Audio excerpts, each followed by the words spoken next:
Recording in progress.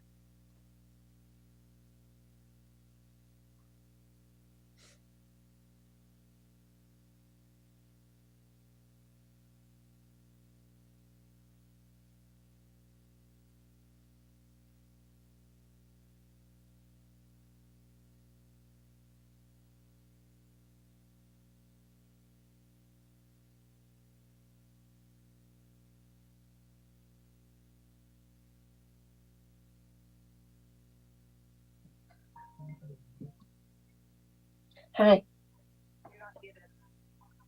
Okay, no, I'm not. Thanks. Okay, bye.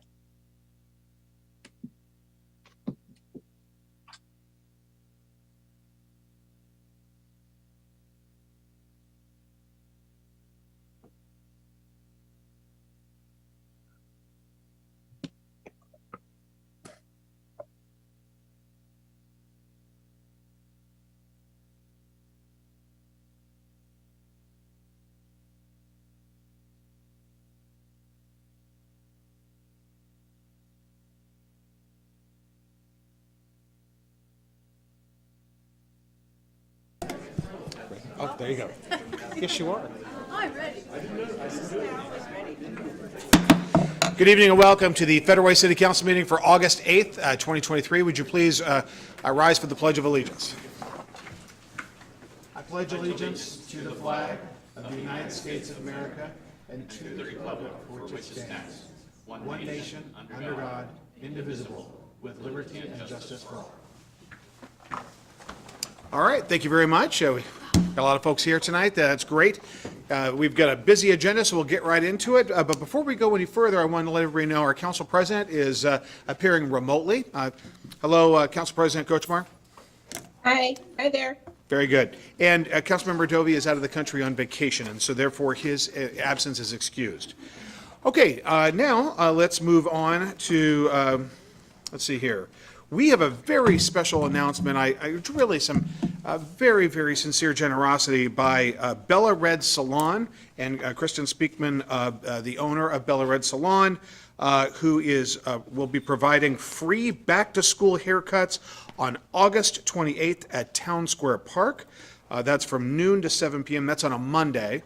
I think the Boys and Girls Clubs are doing Saturday, right, the 26th? I believe that's correct, sir. And then, actually, John, you want to talk about this? Sure. Well, you were doing great. All right. Well, okay. Thank you very much. I appreciate that, John. Thank you. So there's the ad. We're going to have an ad in the paper for it. So Kristen with Bella Red really felt she wanted to do something for the community and for the kids going back to school. And so I think it's the first 500 on a first come first served basis, Town Square Park, and that's right on PVR Way, just a few blocks north of 320th. If anybody have any questions about the details, contact my office. And I would like to say, John, thank you. I proposed this to John, and within, I'd say, like a business day or two, he was able to coordinate the whole thing with Bella Red. We'll have tents there. They're going to have quite a number of stylists there that are going to be able to coordinate this. And hopefully it's going to be a great big deal, and folks in the community want to get a haircut for their young student going back to school can do so. And so we look forward to it. Did I miss anything on that, John? No, just that we think this is a really cool event, just as you do, Mayor. And Kristen has been nothing but a pleasure to work with. Yeah. Just what a generous, and all of her stylists, she's got like 30 stylists giving their time. Yeah. Very cool. So. Yeah, I was just talking to Really one of them the other day, and she's going to be, even the one I spoke with the other day, last week is going to be one of them. So she's got quite a collection and group of people ready to go, giving up their time and for a very worthy cause. So Monday, August 28th, noon, Town Square Park. Those are the details. Okay, with that, John is actually at the podium for another item, our Parks Director, John Hutton, for Federal Way Community Center update, as promised. Thank you, Mayor, Council. I just want to say thank you very much for your patience. It has been a long run on our leisure pool. It has been offline for quite some time, a lot longer than we would have wanted to, but I wanted to make sure you saw some real progress that has happened just this week. We could not be happier with the progress. We're definitely moving in the right direction, and we will have swimmers in there again soon. So I just wanted to give you some photos. This was at the beginning of the process after we hydroblasted all of the plaster off the pool. This is where we made some discoveries of some underlying metal that had failed in the rebar, and that has now all been repaired. And so just kind of showing you what the pool looks like when all the plaster is removed. Moving forward to the new APU, that is the picture on the left. That is an aquatic play unit for little children that sprays them, has a lot of fun. It has all kinds of interactive functions to that. That will give you an idea of the new support pillars, support columns that were poured there, picture on the right. That is what supports the slide. And those are humongous. That's the technical term. That is the new slide is installed. As you can see on the left, it is beautiful. That staircase will not fail because it can't fail. And then as you see the lazy river, that was plastered yesterday. That photograph was actually taken yesterday of the new plaster on the lazy river. All of the rust has been removed and treated. And precautionary measures have been taken to keep that from ever happening again. So plaster was completed today on the entire pool. That pool will be filled tomorrow. The pool will be filled, but I need to just caution everybody, it's not necessarily filled for swimmers just yet. That is part of the curing process on the plaster. The plaster has to be in water to properly cure. So that will get an acid wash tomorrow, and then it will be filled. But as you can see, it looks brand new again, and we're very happy with that. This is the lap lanes near the hot tub in the area, and so it is really looking good. We couldn't be happier. So happy to answer any questions about the pool. I just need to know when am I bringing my trunks to get in? When does this thing open? You're breaking up, sir. I don't have a direct answer for you, but it will be soon. Okay. If I had to guess, very early September. Very good. Okay. All right. Yeah, actually, this is a 15-year-old facility. We obviously, we discovered these items. I really appreciate the work. It's taken longer than we had hoped and that we had planned and we had contracted for. So we're working on this. We're going as fast as we can, obviously. So what we promise to do is, obviously, as soon as it gets open, we'll let the world know. And we want to get that, but we also want to get it done right. And also, we had promised council that we would give weekly updates. Where are we at with the wraparound or the overall envelope or review of the community center and the locker rooms and all that? We're putting together a contract right now with Rock Project Management to do a complete envelope study of the entire facility, and they're also helping us with our locker room repairs. Just as a side note, the locker rooms, we'll be addressing the locker rooms during the annual closure, which is the first week of September. That facility's closed every year for 1 week, and we'll be making the cosmetic changes in there so it will look nice and presentable while the process is underway to get the permanent repairs done. Very good. Okay, thank you. Thank you. Deputy Mayor, you have a question? I do. So the pool then probably won't open until after the closing of the That's facility. correct. Shortly after is my best prediction. How long has it been closed? Just a minute. It's Was it January? roughly a year. A year. Roughly. It was, the slide was offline for a while. I don't have the exact dates for you. Okay. But the slide was offline while the pool stayed open for part of that time, so that's where I get confused. The slide's been offline for a year. Pool maybe closer to 9 months. Okay, thank you. You're welcome. Yeah. It was during that process that, just to let everybody know, that's when we discovered that there was, through the curved area of the pools in the lazy river where we noticed the rust, and we just need to get in there. Pools normally last about 30 years. 30 years. And so here we got about 15 in on the curved, the other pool is fine, but here with the curvature of the of the lazy river. That's where we found these deficiencies and where we need to get in there before the pool failed completely. So Correct. thank you. I appreciate it. Thank you very much, appreciate it. Council, And any thank you, other- everybody, for your patience through this. I know it's been a challenge. A lot of disappointed people that wanted to swim. We have a lot of seniors that swim for fitness, kids that swim. It's a huge birthday party attraction. Yeah. And we'll be back online very soon, and people will be able to enjoy it. Very good. Thank you very much. Council, any other questions for John? Okay, thank you, John. Thank you. Appreciate it. Okay. Okay, now we've got a National Night Out recap. We'll have, actually, why don't I'll just do it from here, and then Chief Sumter, you could stay there as well. As you could see from the pictures, Chief Sumter, how many locations do we have out for National Night Out last week?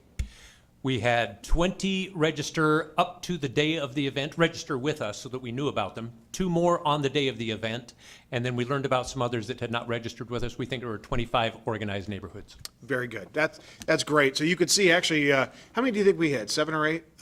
The chief and I and Bill Vadino went out. Yeah, I'd say right about that number.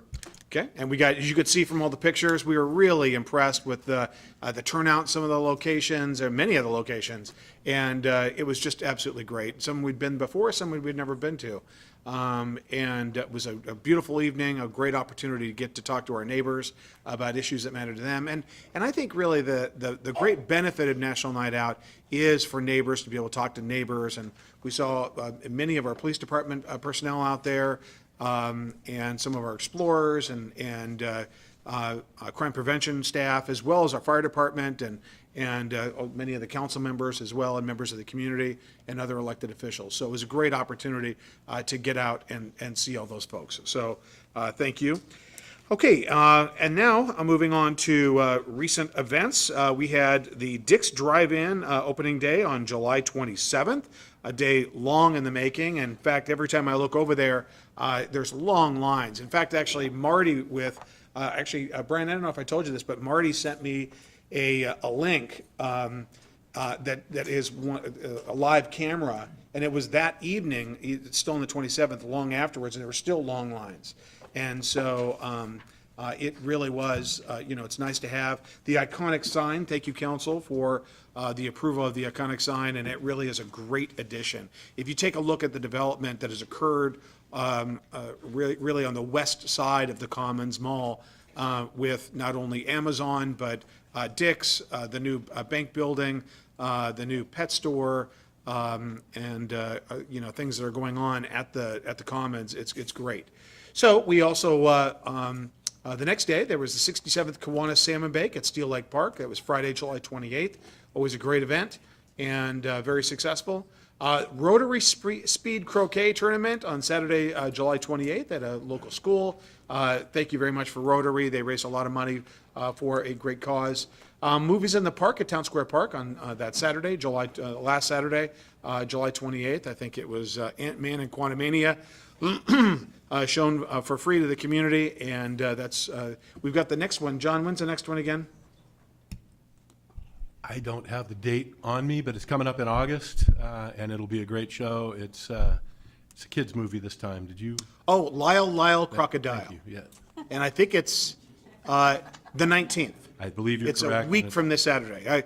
I picked the movie out, I should know. So it looks really cute. Lyle Crocodile. And it is funny sometimes you got to, whether it's the fireworks or whether it's the movies, you got to pick them out so far in advance. You hope people are going to like them. So I just think of what my little boy, what my little kids I know that would like them. Okay, so then we've got the Fusion Gala at Dumas Space Center on August 2nd. You could see that picture to the far right. That was at Dumas Bay. That, I don't think I've ever seen a crowd that big for them, and they oriented it to where all the tables were with a view of the water. It was really a great crowd. It's really to help Fusion was celebrating their 30th anniversary. And one of the principal co-founders, Peggy Laporte, was there with her husband and many of the other co-founders. And really, they've just done tremendous work helping people in need in our community and providing emergency housing. Okay, next slide. Okay, these are upcoming events. We've got Kids Day and Summer Sounds Concert, Steel Lake Park. That is August 9th. That's tomorrow. That starts at about 11:30, goes into the afternoon. That's always a great event. When my little guy was at the, he's 16 now, but he's always going to be my little guy. But when he was doing camp, we would always go. So it's great to see that.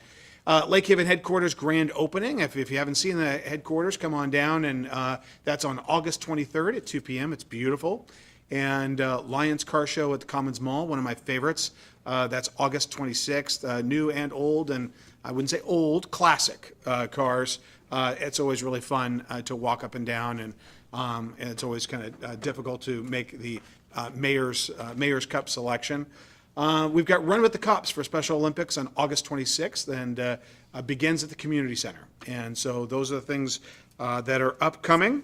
So we've got a busy month of August. Now, as you know, by council rule that we adopted, this is the one and only council meeting in August. The council actually moved this council meeting to this week's to accommodate yearly the National Night Out. So there is not a second council meeting in August, just so you know. Just want to make sure it's clear to everybody. All right, and then we've got King County Health Through Housing update. Leo Flor, Director of King County Department of Community and Human Services, is here for a promised update on what's going on with Health Through Housing. Leo, the floor is yours. I also want to thank Sarah Bridgeford there at the podium as well for all your work on these items. Good to see you, Leo. Mr. Mayor, and I appreciate Sarah's assistance getting the slides up. While she does get that up, it's my pleasure, and I'm joined by two of my colleagues, so Simon Foster and Mario, and you've got the sort of leadership chain of command from the Department of Community and Human Services for the Health Through Housing program here. I believe this is the fourth time I've had the chance to visit with the council overall on the topic of Health Through Housing. Some of these initial slides may look familiar, but just by way of quick summary, I need a second. well, I can talk through that. So this is the Health Through Housing program. King County did in 2021 purchase the former extended stay in Federal Way. It's one of 11 properties that we have purchased across King County, and I'll be able to show a map of that when we have the slides up.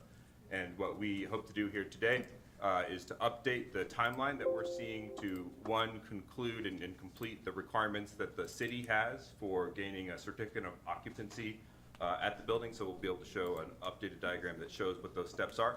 And then my colleague Simon will also be able to describe the commitments that we have made in a little bit more detail now about the ongoing process to make sure that we have the right and frequency of communication, of hearing from the community overall, and making sure that folks know what's going on and we have a chance to hear from folks what's important to them. The other thing, the context for this conversation, we had a chance earlier this year, Mr. Mayor, to meet at the hotel.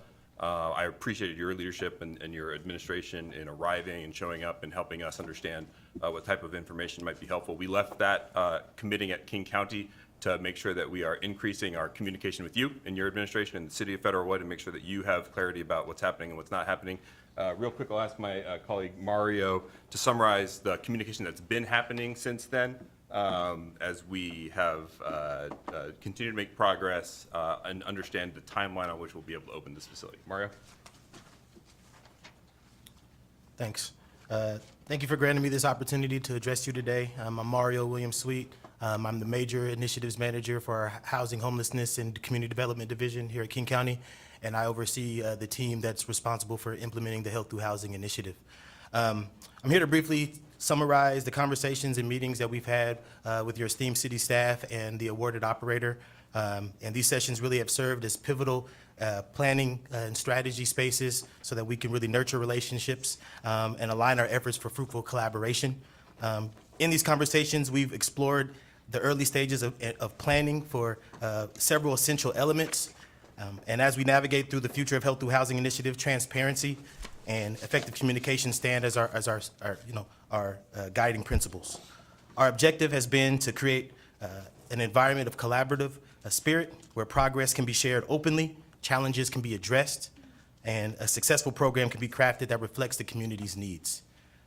By fostering consistent lines of communication, We strive to deliver accurate and timely information, eliminating ambiguities and ensuring collective understanding. This collaborative ethos really remains firmly ingrained in our approach as we move forward. And while our achievements are really still in the nascent stages, I'm genuinely heartened by the strides we've taken on forging unity and comprehension with the group that we've been meeting and talking and discussing the Health Through Housing initiative with. Our ultimate aim is to establish a resilient and enduring connection with the city, one fortified by trust, transparency, and a mutual commitment to community welfare. So as we continue this journey, our resolve really remains steadfast. Our interactions will remain conduits of meaningful exchanges, ensuring our collaborative endeavors are pragmatic, and yield tangible outcomes. Our commitment is coupled with unwavering desire and dedication to the community's needs and addressing any concerns as they arise. So in conclusion, I just wish to extend my gratitude and privilege in collaborating closely with your city staff folks. And the discussions really have laid the groundwork for ongoing alliance and the promises really positive outcomes for the Health Through Housing initiative. So thank you for your time and dedication to this noble pursuit. And really your support is invaluable as we move going forward. Thank you so much. Again, this is material that we have presented previously to the council, but just a reminder, when we talk about the folks that will be served at the Health Through Housing properties across King County, the two primary things that we're looking at is folks who don't earn enough money to be able to afford a place of their own to live. And then we are particularly looking at serving people who have been experiencing or at risk of chronic homelessness. I alluded to it, it's a little bit hard to see, but each of those yellow dots represents a purchased property by King County that's part of the Health Through Housing portfolio. We, again, do have 11 buildings, and we have contracted for units in additional buildings, all within the city of Seattle. We are now approaching the overall program goal of having access to 1,600 units of emergency or permanent supportive housing for people experiencing or at risk of chronic homelessness. It's easy, I think, sometimes to abstract this, and Mr. Mayor, you gave me some advice that showing some pictures of what we're actually talking about could be helpful. We're going to slide each of two of the facilities that are closest and that are currently open to the Federal Way facility. So this is the Renton House. It's been open for more than a year. These are pictures. It's another former extended stay facility, so it's comparable in that way, and it's been operating well. We have people living within it. It's not to say it's not without its challenges, but when we have those challenges, we're in contact with the city of Renton. We can move in to resolve them. You can see what the rooms look like. I think one of the things that we've really been able to refine in the city of Renton that we can then bring forward into the city of Federal Way is increasing the number, type, and frequency and skill of services that can support residents within the building. Auburn also is home to a facility. This one's opened more recently. It's not yet fully occupied. But again, pictures, it's another hotel. In this case, it was not an extended stay facility that's operating, and it's one that we think is going to achieve full occupancy later this year, and is one where some of the staff from the Urban League, which is the selected provider for Federal Way, have actually been training at the Auburn facility in order to gain experience so that when they come here, it won't be their first time operating a Health Through Housing funded facility specifically. One of the other questions that I've certainly received at the City of Federal Way and that we receive generally is, what do you measure in? How do you know that this is going to be successful? What are the types of things that the program defines as successful? So we have included on the materials that we've provided here the link to our online dashboard. You can see the status of buildings. You can see a number of the performance measures that we're beginning to be able to gain data on from the Health Through Housing buildings. It's going to be our ongoing commitment to data transparency as well as the relational transparency that Mario talked about. And certainly at the City Council now or in the future had questions about what types of things are we measuring, or hey, would you consider measuring this? This is the place where we'd be able to surface for public review. Anybody can go to this website, the actual data that's coming from this program now. The Federal Way site, we just actually all came from the building. We wanted to stop by and make sure that it continues to be in good shape. It's secured. We have security that rotates through that building at least on a daily basis right now. The facility itself, for folks who haven't seen the hotel, it's sort of tucked up away off of the street, surrounded by a fence. It's a fenced facility. I think one of the things that we see at all of the Health Through Housing buildings, and will certainly be the case here, is we are operating a housing facility. That means people can't just walk up to the facility. It's not a walk-up shelter. And that's both a physical condition of the property because it's fenced and has controlled access, but it's also program design. This is not some place where you walk up and say like, hey, can I get a room tonight? It doesn't operate like a hotel in that way. When we talk about permanent supportive housing, people will be identified by the local community in partnership with providers in Federal Way and then referred to the housing. And by getting referred, they have to be ready for that housing. This is also an opportunity, it's something we presented on previously, but just to reinforce it, when I first introduced the program 2 years ago to the City of Federal Way, what I could say at that point was that we were able to commit 15% minimum of the units within the building for local referral by the City of Federal Way. As you may recall, at the last briefing, I was able to commit that we have now increased that to 65% of the rooms are available for local referral within the City of Federal Way. We'll be working with your team to establish that, and the timeline doesn't really, it's probably easier to see on the monitors available to council members, but this is the updated timeline that I mentioned. Right now, we are projecting that we're probably about a year out from welcoming the first residents to the building. That's that dark orange line really extending into 2024. What's below that are the requirements that the city has defined in its implementation ordinance of the state 1220 law that empowered cities to define the circumstances that are necessary for each different type of housing that you might have within the city. So we've been taking a look at those requirements. We have plotted out in consultation with the city staff a general timeline for how we think we can accomplish those requirements, and all of that would lead towards a certificate of occupancy that we believe, again, has us moving into the building about a year from now in August of next year. If we were to affect that timeline, I think we must gain city approval for the certificate of occupancy, and if we've not met the city standards, that could delay the ability to implement. And then in order to go faster, obviously, we still have to meet the city's requirements, but I think that the two main variables are how fast we can complete the contracting process with our provider, and then how fast we can design in partnership with the local community, the local referral system by which we'll identify those 65% of folks from the immediate area who'll be able to be referred to the building. I'll be followed by Simon P. Foster, who's going to talk about some of the commitments that we've talked about for how we're going to continue this planning process so that we get to this time next year and we are welcoming folks into the building. Simon. Thank you, Leo, and good evening, everyone. What a pleasure it is to be in front of such a wonderful community and wonderful public servants.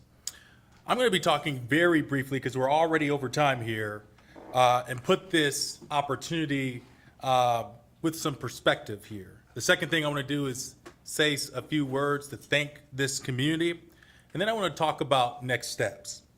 First, let's talk about perspective. The reality is that King County finds itself in a significant deficit with human beings at 10,000 plus households facing homelessness today. Of those 10,000 homes facing homelessness, we know that over 2,000 individuals are facing homelessness right here in South King County. Of those, 779 individuals are chronically homeless right here. Of those 779 folks, we know that 525 individuals are residents right here in Federal Way. Of those 525 individuals, 175 are eligible for permanent supportive housing. And with that, this opportunity lands itself because we know that this hotel, that this building gives us an opportunity to serve up to 101 people. Ladies and gentlemen, public servants, Your Honor, this is a significant opportunity that not only individuals to my right are taking on head on, but everyone in this room and everyone in this community has decided that this is important, that people facing homelessness, that those lives matter right here in Federal Way. And so I want to say thank you, Your Honor, Thank you, council members. Thank you, cabinet members. Thank you to the public for the funding and the resources to make sure that everyone in Federal Way has an opportunity at living a healthy life. So thank you. I want to move on, and I want to talk very briefly about some of the commitments that we have. Because as a public servant, and as public servants are in front of you today, we are held accountable to you all. And I'm held accountable to you all as well. And so we want to make sure, number one, that we're consistently having monthly meetings with this body and with Your Honor, with the mayor as well. We want to also make sure that through our good neighbor agreement, that we continue to partner not only with residents and neighbors close to that hotel, but we're also partnering with businesses as well. And that we're hearing your voice, and that every step of the way, we are transparent with the information which we are sharing. That is our commitment to you. That is our commitment to this community. And that is our commitment to folks who are facing homelessness. Thank you all so much for this opportunity. Thank you very much. And you've got some of the details on those specific commitments on the slides provided to the city. And with that, Mr. Mayor, any questions that you or the council members may have? Yes, Councilmember Seffa-Dawson, and then Councilmember Walsh, and then Councilmember McDaniel. Thank you so much, and thanks for the presentation. And I think this hotel has been sitting vacant for a long time, so I think it's great to see that you guys are moving forward with the project. And because not just us, but regionally and nationally, homelessness is something everybody talks about, and it's a concern. And, you know, like you said, the market is just making it difficult for people to afford housing. I personally experienced homelessness for like 10 months, and I was couch surfing. And I'm blessed to have friends who really took me in, and I had 3 children at the time. And it was difficult. It was very, it's almost like, and I didn't even hit rock bottom because I was still employed.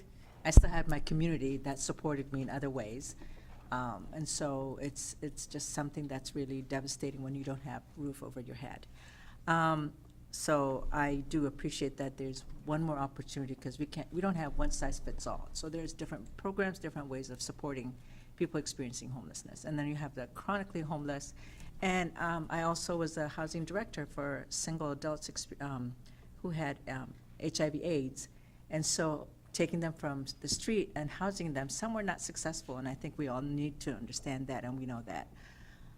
My question with the supportive services is, what type of supportive services do you have? Who do you partner with for other services that are beyond and over your your ability to help the residents who are going to move in? And in terms of workforce development or anything that you are planning for them, how is that going to connect them to permanent housing maybe, or any other services? So if you could just walk me down, through that planning. Absolutely. So as a required feature of the Health Through Housing program, we must have on-site at the hotel the following service types. So we will have behavioral health services, and behavioral health is a little bit of government words for both mental health and substance use disorder services for residents of the building. That will be fully funded by King County, and we'll bring Medicaid in to bear as much as we can. We also have nutrition services, so there'll be food on site. We have employment services, and so we have specific folks whose only job is to work with the Health Through Housing program for the employment development that you mentioned, and they have partnerships with organizations like Bear Start or other hiring agencies. We have transportation services that will be available, including dedicated vehicles that can provide transportation to and from the Health Through Housing building to other supportive services for residents of the building. And then we have housing case management. The goal is not for this to be the last place that people live. It is a place that many folks will be able to move on to other permanent housing. And so we have folks who will provide that service on site as well. It won't be a hospital. And so when I say that there are behavioral health services in particular, it's not going to be a place where other people would go to receive those services, but there will be folks on site who are trained in initial issue identification, Our building in Renton, for example, has a nurse who comes to the building frequently to provide on-site physical and integrated behavioral health care. And we'll be able to handle, basic issues, what you'd call primary care behavioral health issues at the building, or refer them to other sites. It won't be an emergency services site, though. I wouldn't expect, and we won't have it staffed to provide high-level care that you might see at a crisis care center, which is another of the county initiatives that will be moving forward. So what we can't provide on-site, we'll be referring off-site to and then providing the transportation to that. Thank you. All right, Councilmember Walsh. Yes, thank you for your presentation. Yeah, I definitely recognize the need for housing. Without a doubt, there's a critical need. I'm concerned about the implementation of it and how it's going to work.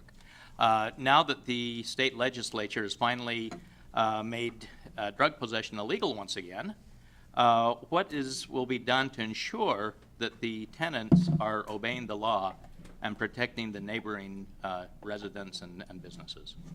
Absolutely. So one thing, just to state unequivocally, is the laws that apply outside of the facility apply inside of the facility. It's not a special case. And so it does remain true, and I'm certainly not here to speak for, there are law enforcement officials from Federal Way who could speak to what the current practices and policies are in Federal Way for folks who might break the law, but any of those laws apply inside that apply outside. And then the other point of comparison is like, the apartments that are across the street or any other apartments or houses in Federal Way, the same type of enforcement, the same things that are illegal within the buildings are going to be illegal within the health through housing building. That said, we do expect that we will be hosting and serving folks who, some of the folks will have substance use disorder. Part of the goal is to connect them to treatment. And so when we have folks within our health through housing buildings, that's something that we're paying a lot of attention to, not encouraging or condoning any illegal behavior, and trying to connect people to services, knowing that for many folks the most effective way to break the cycle of substance use disorder is to connect them to treatment. And just as a kind of as a follow-up, what will be the situation with the so-called guests that may have problematic backgrounds? If they are visiting tenants there, what's the situation there? Yeah, we as a condition actually of gaining the certificate of occupancy, will be providing quite a bit of the provider-specific paperwork. But what I can say is none of our health through housing buildings operate in a way where just anyone can stay. These are limited occupancy buildings. We do respect the fact that these are the places of residence for the residents, and so they're allowed to have people come and visit them, but people can't just take up dual occupancy. They can't join a lease. It's not a facility that works that way. They are 24/7 staff. There is front desk staff, and at this facility there's both the initial gate and the front desk that people will have to enter and exit through. And so the provider will have a specific policy that talks about the limitations on guests. We won't allow non-eligible people who are not referred or assigned to the program to pick up residency within the building. And then the providers through 24/7 staffing will be monitoring entry and exit. Okay. All right. Last question, and I don't know whether this is in your jurisdiction or not, but what's the latest status of the Red Lion? It is within our jurisdiction. The latest status on the Red Lion, so there's a second hotel within the city of Federal Way that King County, in this case with the State Department of Commerce, has purchased for that hotel to become a shelter, a permanent shelter within the city of Federal Way. Not within the health through housing program, but purchased by the department that I lead at King County. After moving through what may or may not still result in some litigation with the contractor who, in providing services, did some damage to the building, have now got to the point where by the end of September, we're going to have the estimate for completion of the scope of work, so that we'll be able to report that to the city council by the end of September. But the building is still unoccupied. It is empty and not suitable for use as a shelter right now. And we need to recover its fire suppression systems and then finish the remediation that caused the initial inquiry in the first place. And I do believe that that is months away from being able to open, not weeks. Okay, thank you. I mean, you know, my concern that if it's going back to the you know, the original hotel, you know, my concern that saying that if it's illegal outside, it'll be illegal inside. I mean, it's challenging enough to enforce the laws outside where it is more visible, and inside where it isn't visible, it makes it extremely difficult for law enforcement to enforce the laws. And so, you know, I definitely think that that you folks need to take a tough stance on that and not just leave it to law enforcement who won't be able to enter, you know, probably without a search warrant or whatever. And anyway, so, you know, I hope that you will be strongly enforcing that. And just to, you know, I think we have a shared interest in getting all of the residents healthy. We don't want anybody, you know, to maintain substance use in an unhealthy way. We are not law enforcement officials, and so I do want to, you know, you'll always get candor from me. You know, Department of Community and Human Services employees or our contractors aren't going to be enforcing laws. That is a job properly with law enforcement. But those are partnerships that have to be really strong. And what we're finding at these buildings is we work with first responders quite a bit. What we're able to do is identify folks who need help, get them the help. And that's something we're absolutely committed to. And we have no interest in sustaining or promoting you know, things that are illegal within the building, and our goal will be to get people housed, keep them housed, connect them to services, and then be able to move them into permanent housing. All right, thank you, and I hope you very actively work on providing the services that they need. So thank you. All right, Councilmember McDaniel. Yeah, a couple quick questions. You ran through some numbers real quick. Do you mind giving me those statistical numbers again, the breakdown? It was quick, man. I'd like to write them down, so, yeah. Yeah, I can provide that electronically as well. I'll take that one then. So let's just do it. Yeah. I'll take that. And then the second one is, going off what he said, have you guys had any problems in some of the other locations? And if so, how have you guys addressed it with people who have, who've slipped back, I guess you could say, into bad habits? Have you had that problem yet? And if so, how have you guys addressed it so far?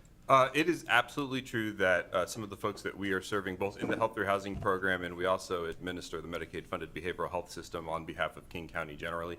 It is absolutely true that there are people who, in their quest for health, relapse, return to substance use. That's something that's not unique to the homeless population. Certainly, it's just the way that recovery often works, and it works different for different people. And our position is that a person who relapses is not going to be immediately evicted from a program, just to say that. We have codes of conduct. There are people who we will exit from the program, to use the euphemism of housing, if they're not able to maintain their basic obligations of safety for themselves and safety of other residents, both within the building and around the community in the building. That's obviously not something that we're aiming for to exit folks, but we are going to provide services, provide access, encourage access, and make it so that the path of least resistance is to treatment. I think that's the most successful model, and that's something that we're learning quite a bit from our different buildings in right now. Some of the adjustments that we've been making, just to say it, is increasing room visits by clinical staff, just to make sure that we are going to the rooms and talking to folks and making sure that we're seeing people with enough frequency that we have a good understanding of what's going on within the building. But I would not represent to the council that you connect a person to treatment and then the addiction or substance use disorder is solved. That's not been the way that we've experienced it. And we are here for the long-term success of the residents in the building, and that requires, to the council members' point, that we have to be really proactive in providing services in a way that people will accept them. Gotcha. My next one is the residents. Is this singles, families? Is this kids will be involved? What are the residents? What does that look like? Excellent question, council member. This is a building that will be for adult residents It will not be a family or children's facility, which has different requirements, different service models, and we don't tend to mix adult and children facilities together. So you asked about families. It's possible that an all-adult family of 2 people could reside within one unit, but it would not be primarily a family or children specific facility. Gotcha. Last one, is there any restrictions to who can come in? There are quite a few restrictions. So some of them are just eligibility. Any state law that limits a person from being able to live in a particular place would apply again here. And some of those eligibility restrictions have to do with income, have to do with whether they are at risk of or experiencing chronic homelessness as defined in state and county statutes. We are ensuring that they're actually referred, so not just anybody can come up, they'll actually have to have moved through a referral. We will be applying the ratio that I've mentioned here of 65% is our target for the number of units who are eligible for local residents in the Federal Way community.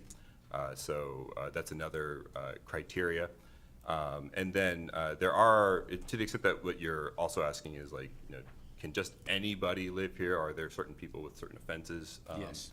That's the state law reference. It is also true that there are some people who are barred from facilities, and so sometimes that would come from a particular background with that provider. And so it's possible. There are case-by-case determinations that clinical staff are providing about whether the services available at the facility are sort of suitable for the person requiring permanent supportive housing. So there are circumstances where the clinicians would say this is not the appropriate placement and this person needs a more intensive setting than we can offer here. Okay. How about someone with a sexual background of offense? Would that be barring, or would that not be a bar? So we apply the state laws that apply to any of the buildings. This building, for folks who are aware of it, is surrounded on 2 sides by houses, in the same state laws that apply within the building about who's allowed to reside there based on previous offenses. Is that an RCW? That's correct. That's state law RCW. So anybody who's barred at the state level would be barred. The county is not imposing additional beyond what the state law imposes, additional restrictions on status offenses that can or can't live there. All right. Thank you. All right, Deputy Mayor. Thank you. Thank you for being here tonight. You mentioned that Renton is open and that they've had challenges. What are those challenges? Yeah. So some of them are really specific. We've had residents in the Renton building who have hoarding as a part, and it's certainly not all of them, but we've had a couple of those. And it's a really good example, I think, of how a building like this can work. So hoarding tendencies, we get in there, we can identify it. The provider is then able to work with the resident to say, like, this is a condition or a habit, and there are certain types of it that are actually now diagnosable. That if you are to move into permanent housing, we're gonna have to work on, but we're able to do it in an environment where we have constant contact with the client, and we're able to, in a therapeutic way, sort of repeatedly achieve long-term sort of adjustment or change. So that's one example.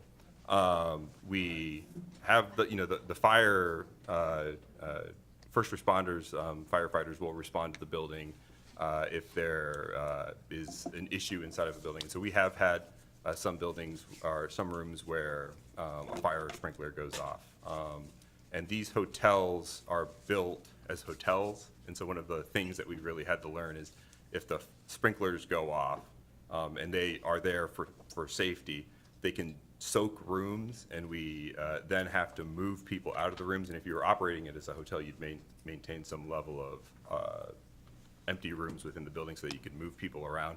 So we've had to make adjustments that we're going to maintain some number of empty rooms within the building so that if a sprinkler system goes off, particularly on the 3rd floor and then drains down, we'll be able to move people without moving them out of the building to another part of the building so that we can rehabilitate that particular room. Where we have the most on-site services, I think we have the most success in our goals to stabilize folks within the buildings.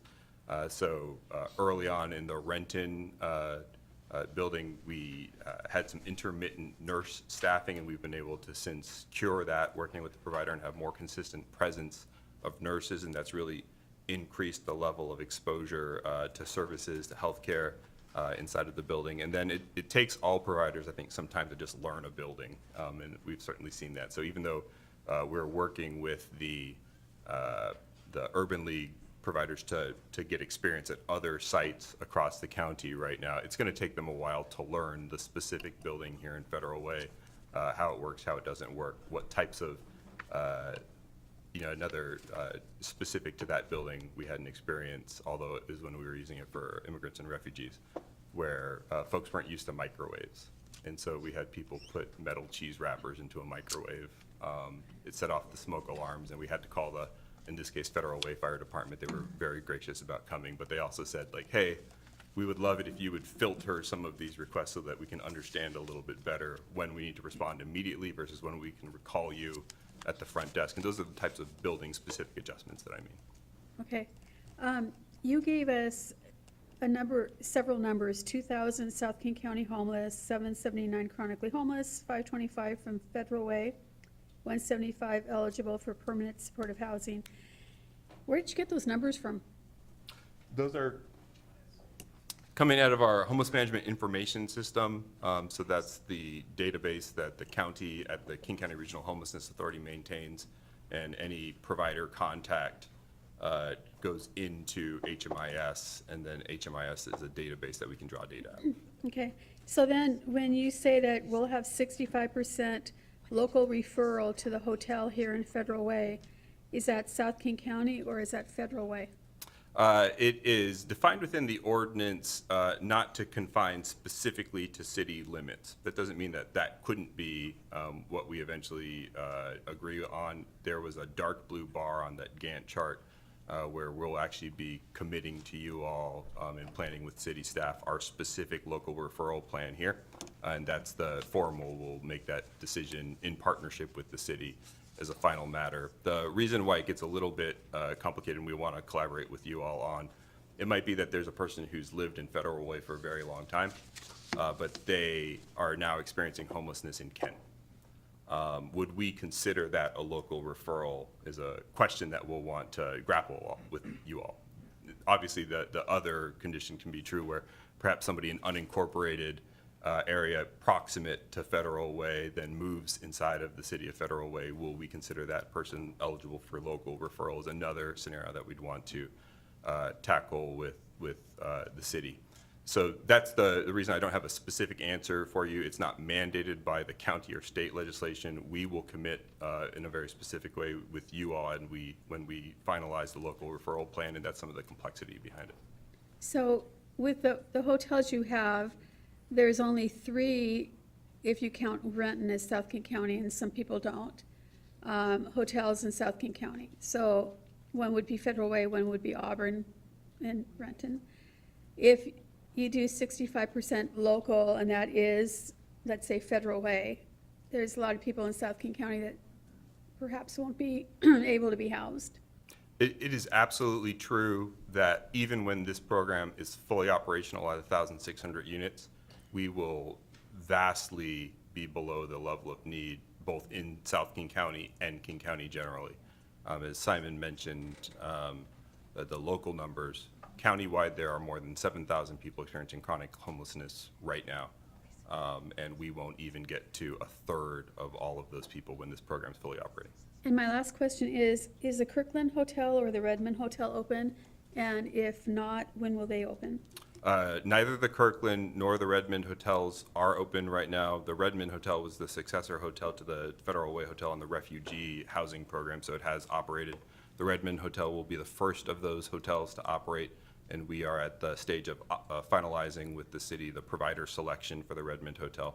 The Kirkland Hotel requires some pretty substantial rehab, and specifically installing a fire suppression system on parts of the hotel that don't have one, and I don't expect that one will open this year. Okay, thank you. All right, thank you. Council, any other questions? Yes, I do. Oh, Council President Kuchma. Thank you. Hey, thank you, Leo. My question is, I thought that when you presented before to the council that the people you were going to be serving were the ones who were not capable of being rehabilitated. In other words, these were people that were chronically inebriated, chronically addicted, chronically with major problems. Is that the case here? There will be, thank you, Council President. There will be, it is not only for folks who have a chronic behavioral health condition. You must be chronically homeless, and some people who are chronically homeless have no behavioral health conditions, and some people do have behavioral health conditions. So the requirement is chronic homelessness. One of the reasons, Council President, that you might be recalling is the definition of chronic homelessness, while it doesn't require a behavioral health condition, does require a person to have a disability. Often, though, those are physical disabilities, not necessarily behavioral health disabilities. And then on the question of whether they are folks who are incapable of recovery, we actually find that quite a few people, given the opportunity to have a place to live, recover really well. Some people, it takes a lot longer for some people, and I'll be the first to say that there are some people, for whom this intervention even won't be sufficient, and we'll be looking to connect them to other resources. Inpatient behavioral health is another thing that we oversee in the department. So I don't know, Council President, if that's where, if that answers your question. They must be chronically homeless. It is not necessarily true that they will have a behavioral health condition or a severe one. But some people. So thank you, Leo. So really our concern really is whether or not there will be drug usage, it's legal. Whether we'll have people who will be selling drugs outside the premises, where they will go outside and use, and how do you handle it when they're outside the facility? Because we have people already in that area who are using drugs and inebriated, and how are you going to handle it when they're outside the facility? Absolutely. So I think the question of selling drugs to me is a fundamentally different question than people who might use drugs as a component of their substance use disorder. So if the person's selling drugs outside of our building, we're going to be calling law enforcement just like anybody else would. That's not good for the operations of our building. It's not good for the residents there, and we. As Mario said, we're here to be long-term members of the community. The providers will too. So the other thing is the building itself doesn't really lend itself in its immediately outside to anything that you wouldn't, the only people who can come in are people who are let in, and then people can get out with both the fence and with the front desk. To the extent that your question is then further afield, what if a resident of the building at the shopping center next door were to do something illegal? That person would be subject to law enforcement just like anybody else would. And I think you'd find that we want to prevent that conduct whenever we can. And if, just like the apartment complex across the street, if a resident in one of those buildings breaks the law, the resident will be accountable for that. Thank you, Leo. We're concerned because there are businesses who are worried about, well, they've already have lots of problems with shoplifting, but they're concerned about that.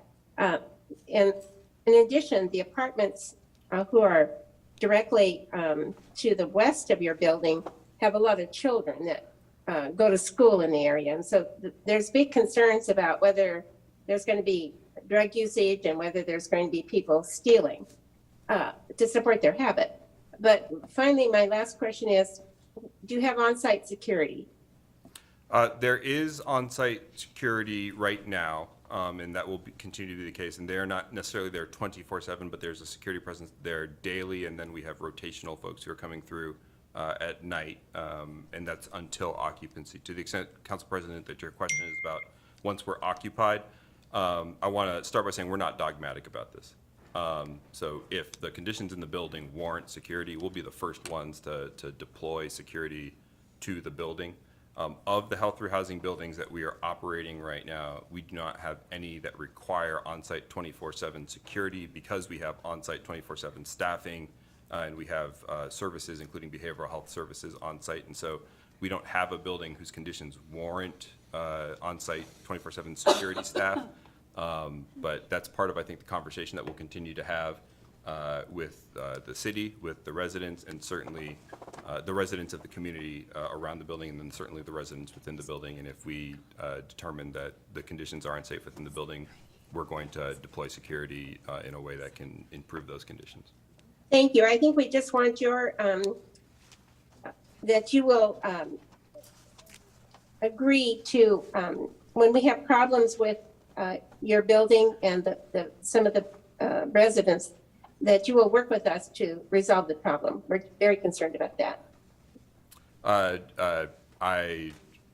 My own boss frequently requires the same thing of me, that our job is to make these buildings work and provide housing for people who currently have none, and that they will be features of the community for decades, and that means working with every host city. And I'm really grateful to the city of Federal Way for putting us in the position to be able to seek the certificate of occupancy for the building. And Council President, just to answer you very directly, we will absolutely be working with you on any issues All right. that you identify. Thank you, Leo. All right. Well, that concludes council questions. Thank you, Leo. Thank you. I really appreciate all your efforts. Thank you very much. Thank you, Mr. Mayor. All right. Thank you. Okay, we're going to, the most important part of the evening is public comment. So we're going to, the last bullet there, we're going to do after public comment. Let's go ahead and get that started because we're an hour into the meeting. I'll go ahead and call off the first few names, or a number of names. Please queue toward the back and be ready to go. First, we'll have Matthew Johnson. And before we get started, remember, please, by council request, please provide the community you live in. We don't need your address. Your comments are 3 minutes. Green means go, yellow means you've got 30 seconds, red means please stop. I don't like to interrupt people. Obviously, everyone knows the rules as well. So after Mr. Johnson, then we'll have Orville Mallett, Susan Strong, Fiona Okech, Diana Vaughn, Dr. Mohammed Saeed, and Mark Christie. That's so far. And then we've got more, but I'll call them as we get there. So, Matthew. My name is Matt Johnson. I've been a street person of Felony Way for 36 years. I'm here to remind the citizens that this city is not a house for the people. This is a glorified homeowners association that didn't care that human beings are rotting in the streets. They shun anyone who waits tables. I know because I served you. Did one of our council members, Jack Walsh, just advocate for warrantless searches? Before you get to that. Well, could you stop the timer? Mr. Johnson, please don't mention council members by name.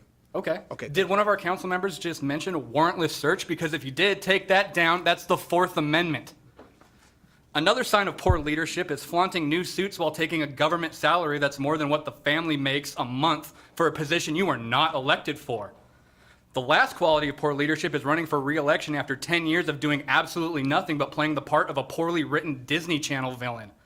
Humans rot and fight for food while you make living in the city more expensive and worry about an overpaid and cheaply built pool. I'm not mad that criminals are going to be a criminal. That's their job definition. I'm mad that 40% of our budget goes to a do-nothing pseudo-Gestapo that actively participates in the SPD's unconstitutional use of force. On Saturday, May 3rd, 2020, Seattle PD called for 23 police departments to respond. Federal Way was one of them. The Seattle Police's own report is full of confessions of using unauthorized weapons on journalists, peaceful protesters, and international human rights observers. The Federal Way Police were there. You know who else was there? Disgraced Officer Jeffrey Nelson, who's on trial for murder, who murdered 3 people while on duty and let his canine bite a defenseless 15-year-old boy. They were all there together. Don't believe me? Every institution that has investigated the events of the SPD during the 2020 BLM protests shows evidence of agitating the protesters so they could use unauthorized equipment to violate our First and Fourth Amendments. Now let's ignore the fact that a few months later, 6 of those officers would participate in an insurrection to overthrow our federal government and still keep their jobs. But don't worry, because instead of police reforms or anti-corruption laws, we're stuck with police investigating the police and the Guild's childlike fit of an interpretation of laws written by lawyers and legislators. But you know where the Federal Way Police weren't? At my house when I got robbed at gunpoint. After talking to the city's finest, he told me it wasn't worth his time to respond to. Where were the police during the 9 days of July 17th through July 25th, where 83 cars were either stolen or robbed? I saw you just hire a bunch more new officers. Where are they? Those pesky shopping carts go missing again? Or are they with the $100,000 of police equipment that got stolen? Blue shirts are a joke, and you take up 40% of our budget. You waive any small success in front of a mountain of failures, and you expect to be congratulated. Did the city council ever think that maybe diverting funds away from education so little men and women with less than a year's training can shoot off guns unchecked may be part of the problem? Or is the entire council that bad at their job? Vote you all out. All right, thank you, Mr. Johnson. Orville Mallett?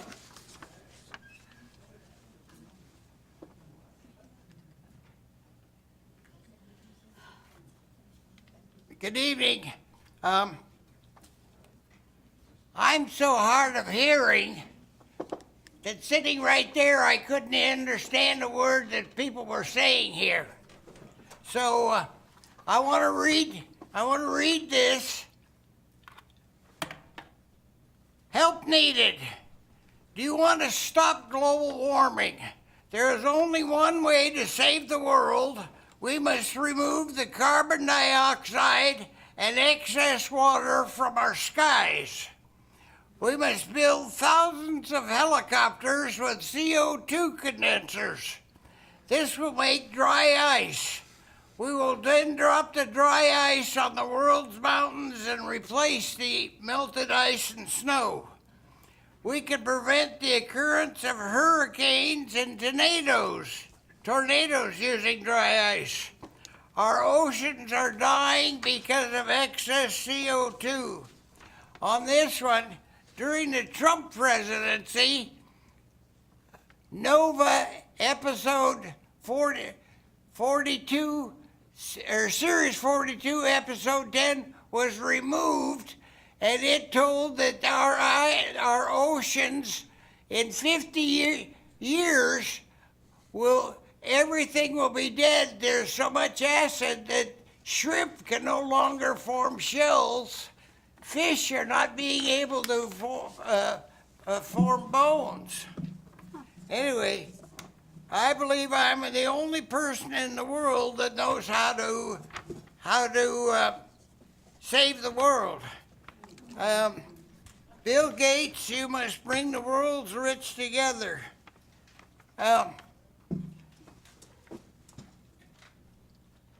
10 years ago, Mount Everest was remeasured and found to be 10 feet higher than it was 50 years ago. So much ice and snow has melted from the Himalayas that gravity alone has allowed the mountains to rise. That's the same with every mountain in the world. If we manufacture 10,000 Chinook helicopters capable of producing 60,000 pounds of dry ice per hour, we can save the world. I need somebody that has enough money to help me patent these ideas so I can get them into production. Then I have one more question. I have here pictures of jewelry. Mr. Mallett, go ahead and finish your question. It's okay. This jewelry was recovered from a drunk that was here, and this is many, many years ago. It's been so long ago, I don't remember, 10, 15, 20 years ago. Anyway, I came back to get my stick pins, which had been valued at $139,000. When I got back, a girl, I asked, and a girl came back, and she said in a very snotty voice, "You can't get it back. That's been sold as junk jewelry." Well, you look at these pictures, there's no junk jewelry here. And if I don't get my stick pin collection back from the city of Federal Way or whoever you sold them to, I'm going to sue the city of Federal Way for $139 million because it'll take that much to replace these. You can't even buy stick pins anymore. Some of these stick pins were made back in the 1850s. They are stick pins like people on the Titanic wore. All right, well, That's thank it. you, Mr. Mallett. We've got, Please help me get my jewelry back. all right, Commander Buchanan in the You back of want the, me pictures? sir, Commander Buchanan in the back will talk with you and get your information. Thank you. And we have, Commander, we've got the contact information too. Thank you. Okay, next, Susan Strong. I would just like to say I thank Orville for being older than I am. Mayor Farrell, Deputy Mayor Honda, Council President Kochmar, council members. I'm Susan Strong, and I've lived in Federal Way for 48 years. I think Orville's been here a lot longer than that. On Sunday, July 23rd, about 11 a.m., I got a text message from my friend. She sent photos of her hair salon showing the front windows and door all smashed in. It turns out that a silver 4x4 truck chose to back into the building where her shop was located. It was caught on a video camera showing that this was no accident. This truck made quite a bit of noise while bashing into the building. My husband and I went over to see what we could do to help. We couldn't comprehend why someone would choose to do this. The store does not keep money on the premises overnight. No hair products were taken. This episode has added greatly to my dissatisfaction with how crime has been allowed to grow in Federal Way. I believe the increase in crime is fueled by the out-of-control drug problem we are experiencing. Unless we start arresting people who steal and sending them to court, we are not going to stop this epidemic.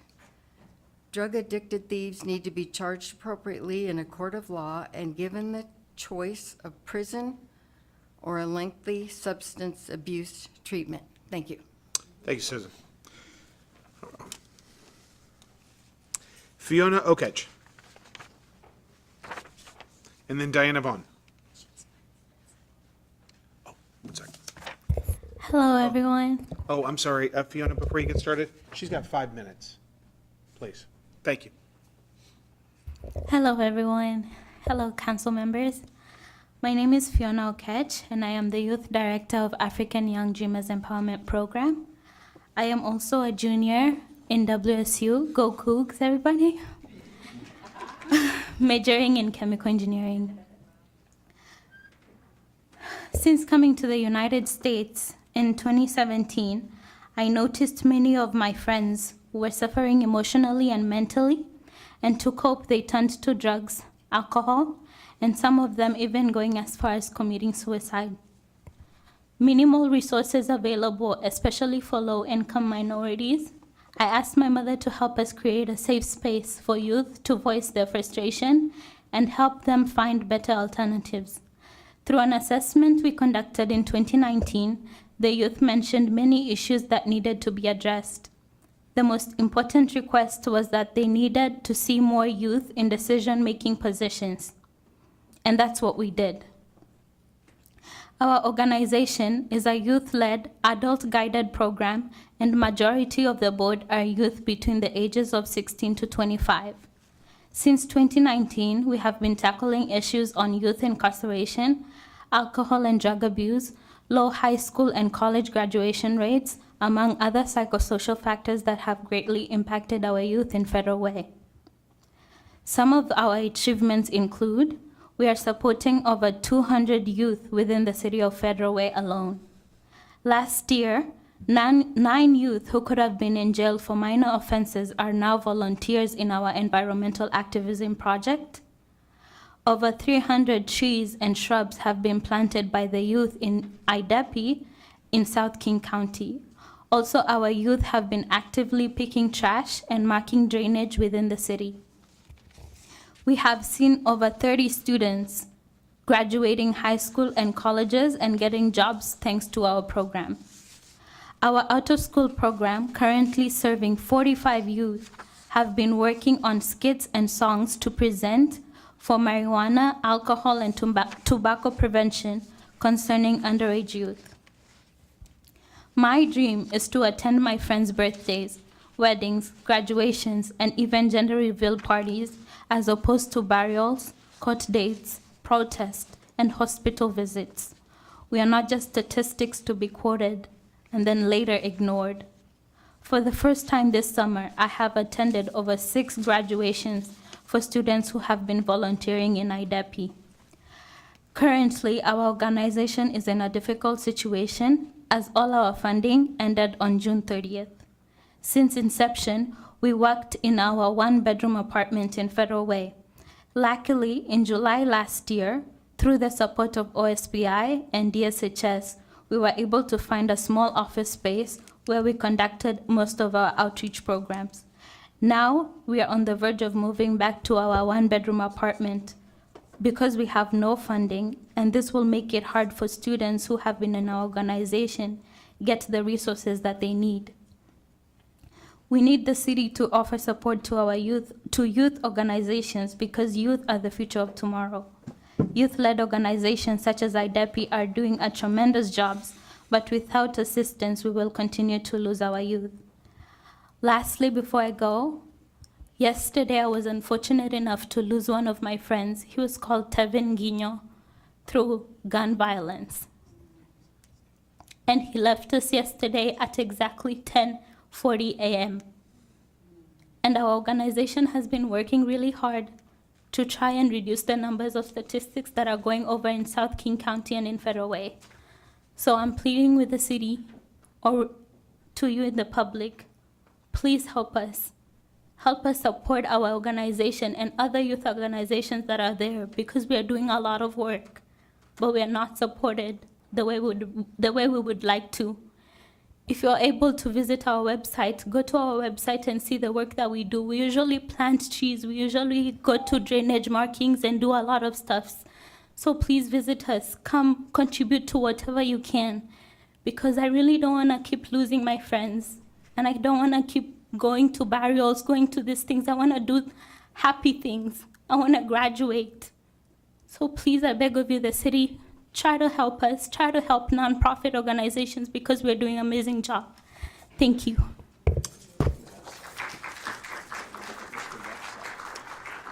Fiona, could you give us that website again? Number one, we're very so sorry for your loss, but could you say that website again? Yes, just visit IAYDEP.org,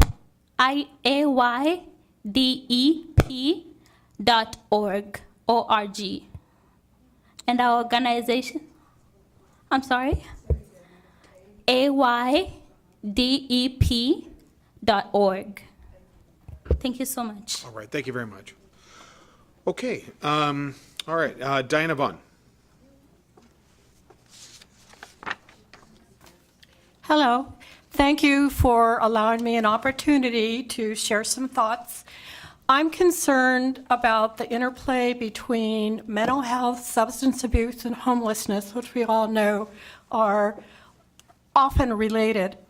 American Journal of Public Health, September 2020, did a randomized study of Housing First as an intervention for homelessness. In that review, they found that there were that the Homeless First concept didn't lead to any greater improvement in substance abuse or psychiatric symptoms compared to other treatment modalities. They also mentioned how important it is that homeless adults also have access to health care, social services. I'm happy that as they're talking about the homeless hotels in Federal Way, that they are trying to include more behavioral health interventions. I'm also concerned that residents may not be required to have services and that they may, so if we're offering homes without definitely requiring services, I'm concerned that we may be enabling behaviors that aren't positive. Federal Way has a very limited number of rehab or psychiatric facilities. We have outpatient mental health and rehab at Valley Center, Seymour, but there's no inpatient rehab facilities in Federal Way, and there's very limited psychiatric services. I wonder how this is going to be addressed, and there's been reasonable questions how we're going to address some of these issues with the homeless motels. February 23, February, as you know, purchased the Red Lion, or excuse me, it was 21, excuse me, September 21. The purchase price was approximately $8.9 million for 84 units. That's about $106,000 per unit, pretty expensive. After they did the refurbishing, that added extra cost to bring up the cost per unit to about over $123,000 per unit. That's pretty expensive. It was to have 24-hour staffing. As we know, this hasn't opened yet. So quickly, I'm going to summarize. NAMI says that 1/4 of homeless people have serious mental health issues. 93% of adults in Washington and in the U.S. have received no treatment for a lot of their mental health issues. Washington was rated 7th highest per capita in homelessness, and their number of treatment facilities are not good, and treatment is not high. So please think more about funding more mental health services as well. Thank you. Thank you. Dr. Mohammed Saeed. Dr. Mohammed Saeed.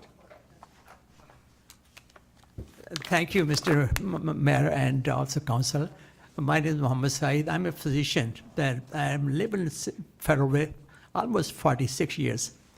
And I'm trained at the University of Washington, work in the Harborview, Seattle area, I work in the Army. I'm an ex-Army officer for almost 6 years as a medical doctor. So I'm not fresh on the boat. I have been here in this area a long time.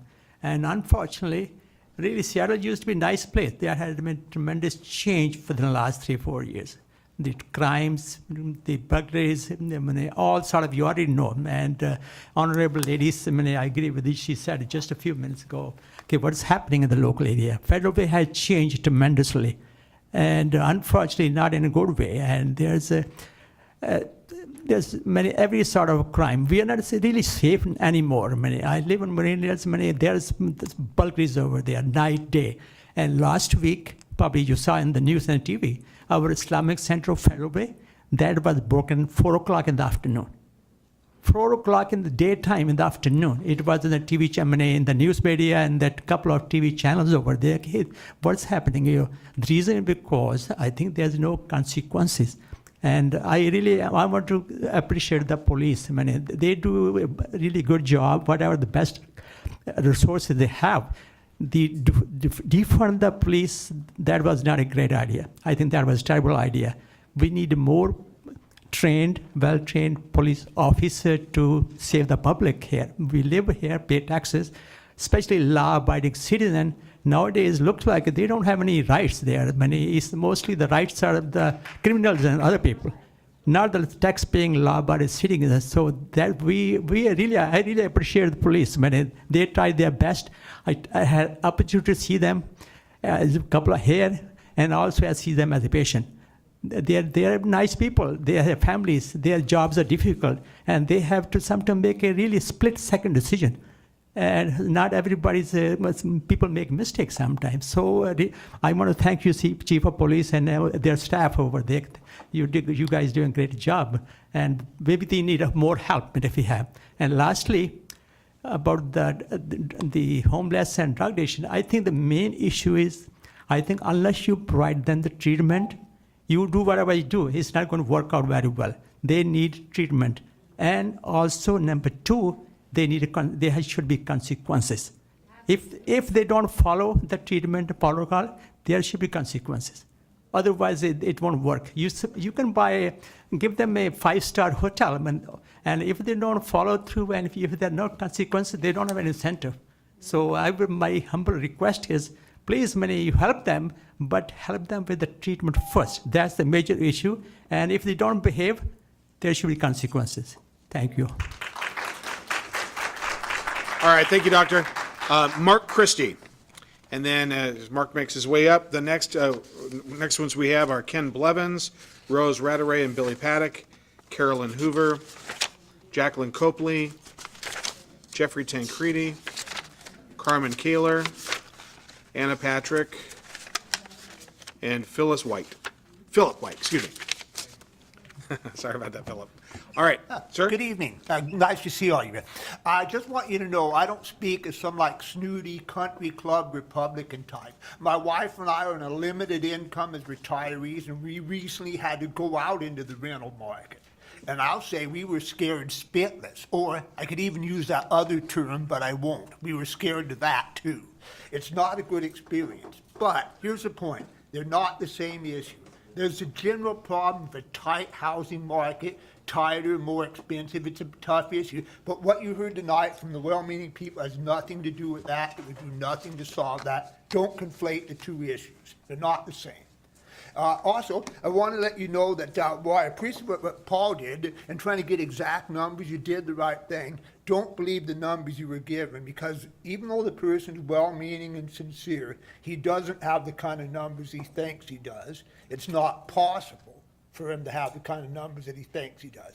If you were to listen to him, you'd think like he had a barcode in every homeless person, had them all tabulated, and there's had a number of units over here, so you just build enough units, you go over to this person, but it doesn't work like that, and I'll prove that to you. I'll tell you how you can know he does not have his numbers. He never will, never can. Go to the first forested area you see anywhere on Federal Way. You'll find like one of these little trails that are made by people that track in and track out. Follow any one of those. You'll come to a homeless person, and you'll find out that that homeless person is not tapped into those gentlemen's numbers. You're not going to find a barcode on him or anything like that taps him into any of these statistics. So they do not have those statistics. They will never have those kind of statistics. They're not available. Homelessness does not work that way. So you're going to have to ignore the numbers. So you did the right thing to press for it. The other reason why those numbers don't matter is because this won't change human nature. If you subsidize something, if you aid, abet, or facilitate something, you get more of it.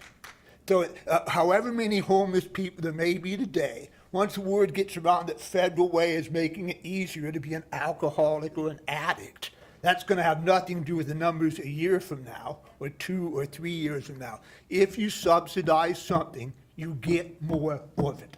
Nothing changes that. So the numbers are meaningless.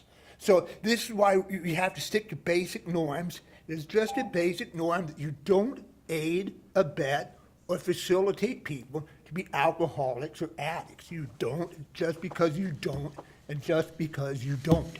There's not enough time to explain it, nor should it be necessary. And again, I don't speak as a snooty, well-off Republican, and I am a non-judgmental Christian believer that tough love is the only way to break addiction and drug abuse. Don't aid, abet, and facilitate it, or you're just going to get more of it. Don't do that. Thank you. All right, thank you. Ken Blevins. Mayor, Council, thanks for hearing me today. My name's Ken Blevins. I'm a resident of Federal Way for 51 years, my entire life. So I was going to talk about this stuff, and I will in a second, but I actually wanted, on the way here, I wanted to remind people out there that there's bikers, a lot of other people out there, walkers, motorcycles. Watch out for them. This guy just got hit by a car. Was on his bike. He went through the intersection. The guy just hit him. And we brought him home and stuff like that. I got blood on me. But just look out for people. My brother and his kids are out there too, and we're on our scooters, that kind of thing.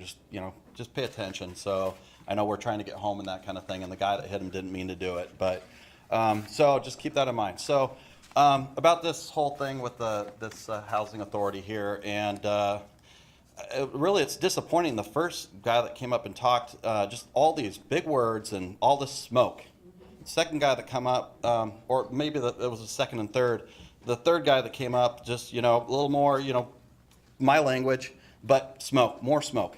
So from the council, a couple comments about homelessness on, you're on someone's couch, that kind of thing. We're not talking about couch surfers here. We're talking about drug addicted, chronically homeless people that are mentally ill and so on. They don't need to be in a facility where they are brought to it and they're saying, hey, do you want help? I mean, we've been out in the woods, we know this, and we've asked these people, they want help, they don't want help there.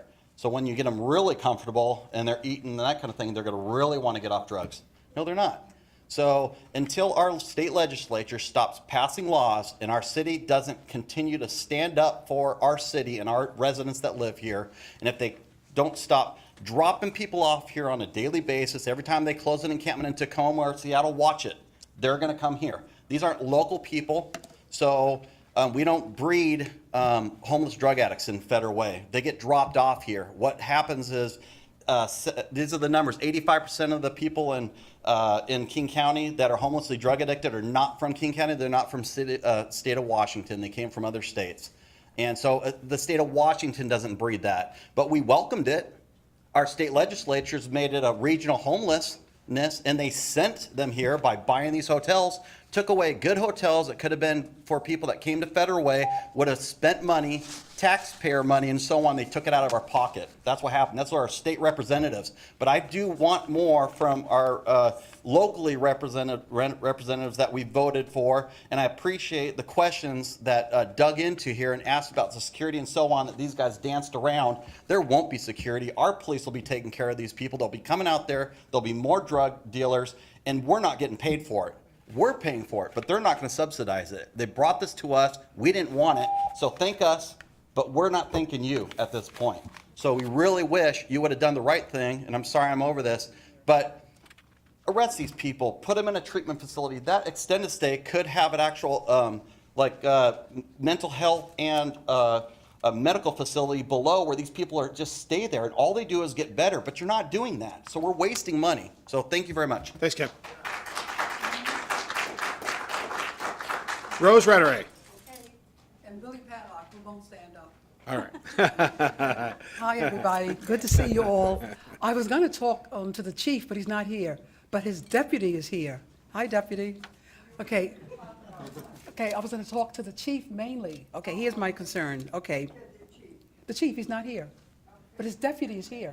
Okay, and Mayor, this might be an issue for the Board of Ed. I'm concerned, I got to be professional. I'm concerned about the protocols that you have in place for active shooters and the things where you have to shelter in place. It might be a Board of Ed issue. Deputy Chief, I know you have the protocols. I don't need to know what they are. I need for you to reassure me that you do have those protocols, that you have worked with the Board of Ed, that you have worked with the mayor's office, that all of you are on the same page. There are things that are happening throughout the society. I have grandkids, and I have children in school, and I'm concerned that there might be an incident where they're not trained to shelter in place and all that. So, Mayor, is that his issue, your issue? Whose issue is it? Will you Well- take it under advisement? We have, actually, when you get all done, Rose, I'll tell you. Okay, I'm all done. Just want to make sure you have the protocols, you know what I'm talking about, you'll make sure that everybody is safe. Now it's in your ballpark, right? Okay, thank you very much, Rose. And thank you, Billy, for being here. So I do want to let you know that not only our prior emergency manager, also our police department have worked extensively with the schools with regarding responding to any kind of scenario, any kind of threat. We do have at our high schools support police personnel, uniformed police personnel in the high schools that are there at each of the high schools. And but Deputy Chief Sumter, you want to kind of get into that? And there's been a lot of coordination. But Kyle? Yes. Yeah. Federal Way police officers are very well trained in this regard. And there has been a great deal of coordination. When our prior emergency manager, Ray Gross, worked with the prior head of security with the school district, and there were quite a number of information, protocols, and all that place.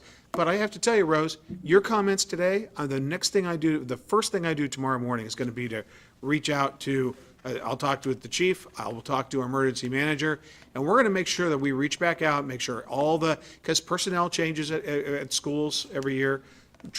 this is always a good reminder.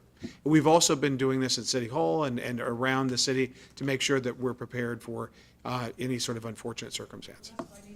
Thank you very much. Great question. Yes, we coordinate with the school officials on a regular basis for that. Okay. Chief, let's talk tomorrow about this, and let's have you reach out to the school district just to touch base. Sure. Okay, thank you. Carolyn Hoover.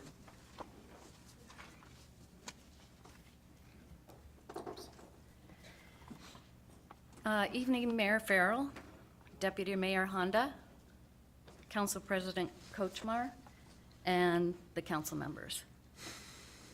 Most agree that when everyone feels safe, we can all enjoy the freedom and well-being that safety brings. I'm here to tell you I don't feel as safe as I should. It's unfortunate that a place my family has called home since 1959 should be experiencing this level of crime. I grew up here. I went to public schools here, bought my first house here, raised my children who went to public schools as well, and now 2 of my 3 children still live here. My first job was here, and my last one will be here. I'm invested in this community. 2 weeks ago, my place of business for 32 years was smashed into by a pickup truck in order for these individuals to cause the most amount of damage possible for what? Theft? Don't know. After all the many, many obstacles that have come our way while doing business here, this senseless act really takes the cake. This is the bed we have made for criminals of all levels to do as they please within our community. A couple years ago, people thought it was a good idea to take away the tools from our police officers that they need, and to go soft on criminals. I say, how's that working out? I'd like to change the subject and relay now what an amazing outpouring of support from the community, from our police, from our city council members, really warmed our hearts, really gracious. The people of the community, people we didn't know, offered help. People we knew came that day or days after. It was just great. We live in a great place, and we need to take care of it and, treat it like something special. Thank you. Thank you. Jacqueline Copley. Then Jeffrey Tancredi.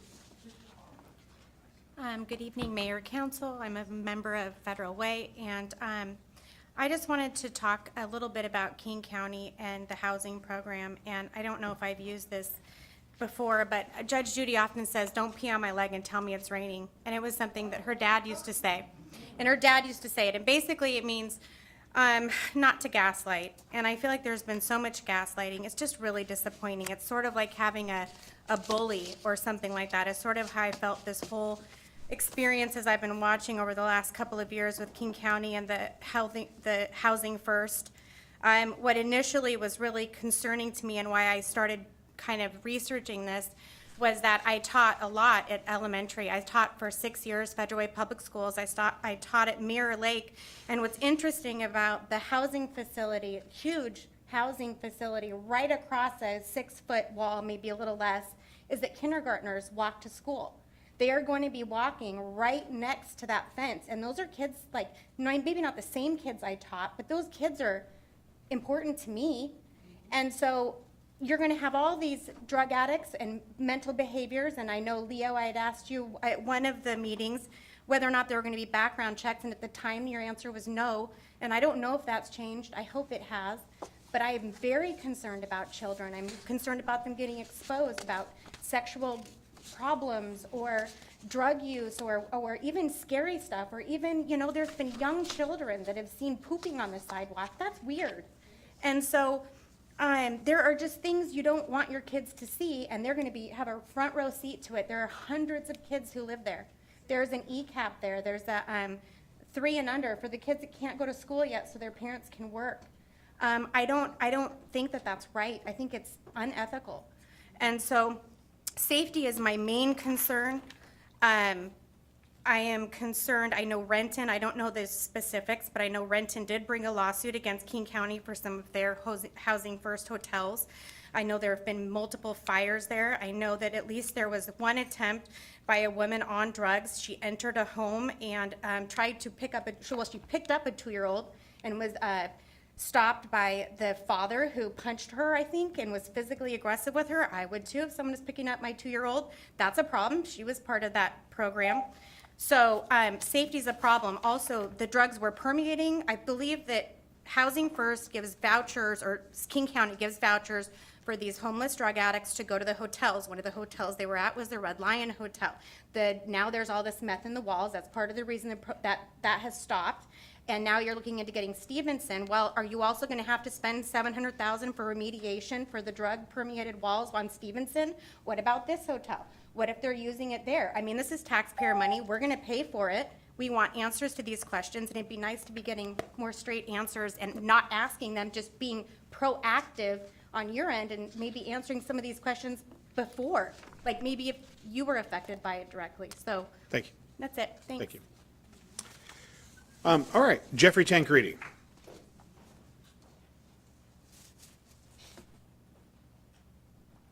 Good evening, Mayor. Deputy Mayor Honda and Council President Kochmar, council members, good evening. Jeff Tancredi, Federal Way, 28 years. Mr. Mayor, for the past 2 days, I have spent walking up and down, visiting the businesses on Pack Highway. Starting from 336, I went all the way up to Sherwin-Williams, went to practically every business and talked to the owners of those businesses. And then I crossed the street and came down in my car, getting out each time and going to those businesses all the way back down to Home Street Bank at 336 and then some of the others over there. So for the past 2 days, I've been doing that, and I told them that I encouraged them to come tonight to the city council meeting because we've learned that some representatives from King County are coming down to talk about the possibility that we believe there's reason to believe that they may be talking about buying the Stevenson Hotel, because I didn't know what they were going to talk about, and turning it into putting drug addicts in there. And so I let them, talk, and they shared some gut-wrenching stories about what they've had to deal with as far as crime. Korean businesses, Vietnamese businesses, Somali, you name it, all these mom and pop businesses. That's an iconic street. I mean, I went to all of these billiards, ramen, hotels, the East Wind. The owners spent $500,000 to remodel that. It is wonderful what they have done, and one of the few businesses that were able to come tonight. But the stories that they told me, stealing from their businesses, urinating, defecating in the back of the, one Korean man said, I had to buy a gun because it's gotten so bad with the crime. So I talked to all of these businesses. They don't want drug hotels in their neighborhood. They don't want, unless there's some kind of a treatment type thing, but they don't want to be near drug hotels. And so they're very concerned, but the stories that they told me of how they're victims of crime constantly, and they said the drug addicts are just kind of hanging around. They just hang around. They've had someone cut the bushes down because they're constantly concerned about all of the crime and stealing property from them. It's really sad to have to hear those things, and I just wanted to hug some of those business owners because it was just sad to hear what they have to deal with. And we love the police. The police are phenomenal, but what about extra security for them? Can we contract private security? These are iconic businesses. This is an iconic street. It should be historic because of all these business owners and what they're doing. They're amazing businesses, and I think we should do more to protect them. Thank you. Thank you. And Jeffrey, not too long ago, the city council did authorize $1 million in, I believe, about a year ago, in extra overtime patrols to really cut down crime that was occurring on that Pack Highway. Essentially another patrol on top of our regular patrols. But thank you very much, and thank you very much for your regular emails about letting us know where certain things are. Appreciate it. Carolyn Kaler, and then Anna Patrick.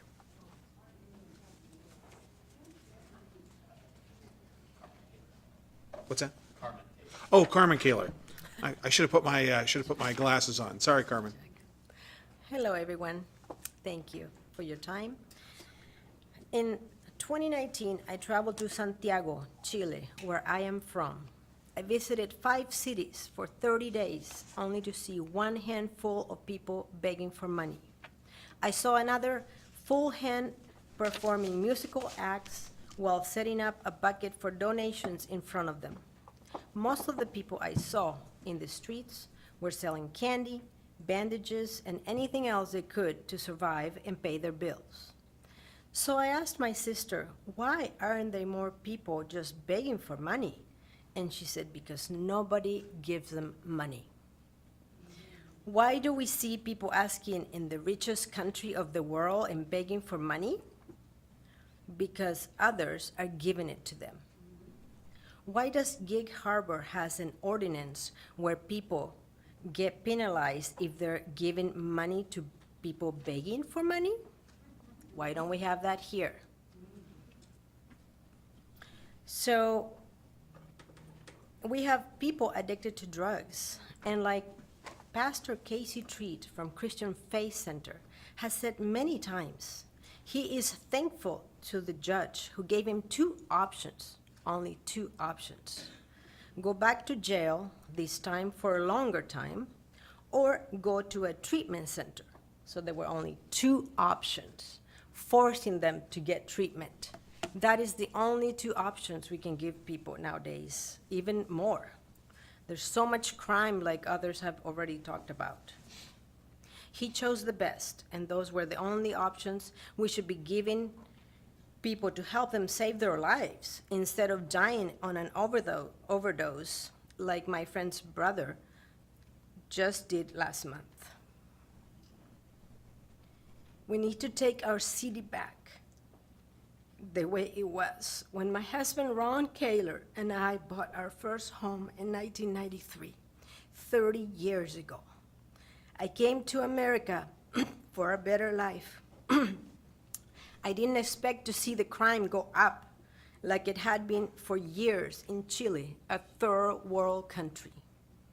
This is the country where all our dreams come true as we, owners of property or businesses, like my friends, are suffering with decisions the governor and the city of Seattle to have drug addiction run rampant in our cities. This is unacceptable. We need to take our city back. Thank you. Thank you, Carmen. Anna Patrick, and then Philip White.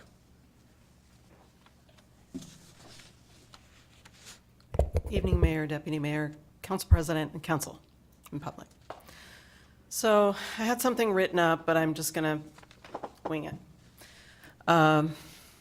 First, as a city that is probably one of the most tax exempt in King County per capita compared to other cities, I don't understand why we're getting 2 shelters from King County, housing a large number of homeless, drug addicts, and mentally ill.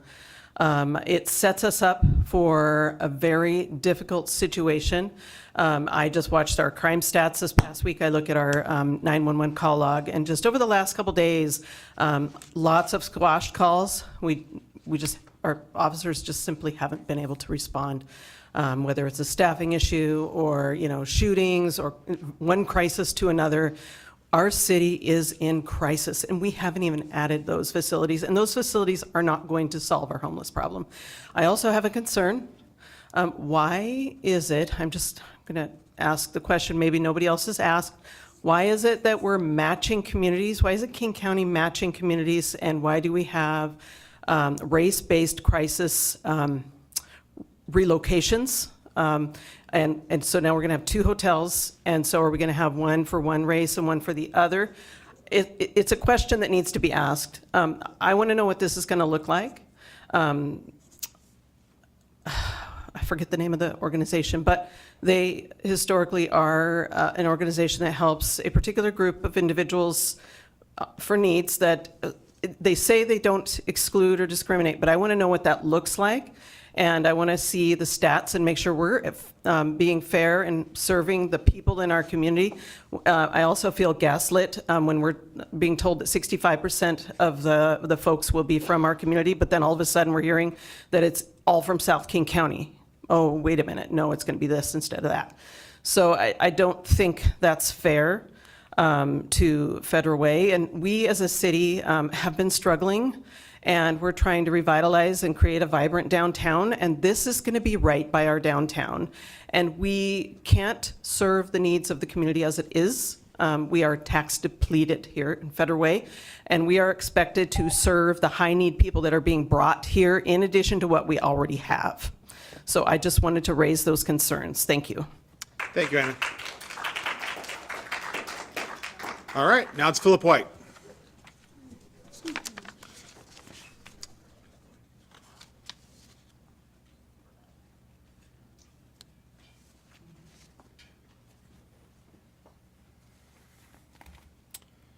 All right, so I'm gonna go ahead and open up with a joke. You guys can start my clock whenever you want now. All right, so communism was doomed from the beginning. Did they miss all the red flags? Sorry. Actually, restart the clock. Credit to Reader's Digest for that one, guys. All right. All right, so second time I've been in here so far, and I hear where everyone's coming from. They're tired of the homeless problem, right? They're tired of it. I mentioned sidewalks last time. It still would be nice to get some sidewalks over by my house, even though they did install like a pretty good sidewalk length over by where I do my regular walk every day for exercise. So I appreciate that. I actually, at the moment, I don't recollect who it was that was in charge of that project, but his name was Matt, and he was a very fantastic foreman on the job. So I appreciate that. If you guys were in charge of that. Also, praise to Public Works for cleaning up the dead raccoon over on South 346th Street, on Southwest 346th Street the other day where I do my regular walk. I called, they were on it as soon as I sent the picture in, or as soon as I called them and gave them the directions, so I appreciate that right now. That, and then, so yeah, back to it. I understand where everyone's coming from with the homeless problem. I've actually determined that homelessness is more just houselessness. You know, it's just people without a house right now. So I used to be houseless myself, actually. So I understand the frustration with it, because some of those people without houses right now can really be in a bad state of mind. It's pretty rough when you don't have anywhere to go to the bathroom on a regular basis, and it's pretty rough when you don't know where your next meal's coming from.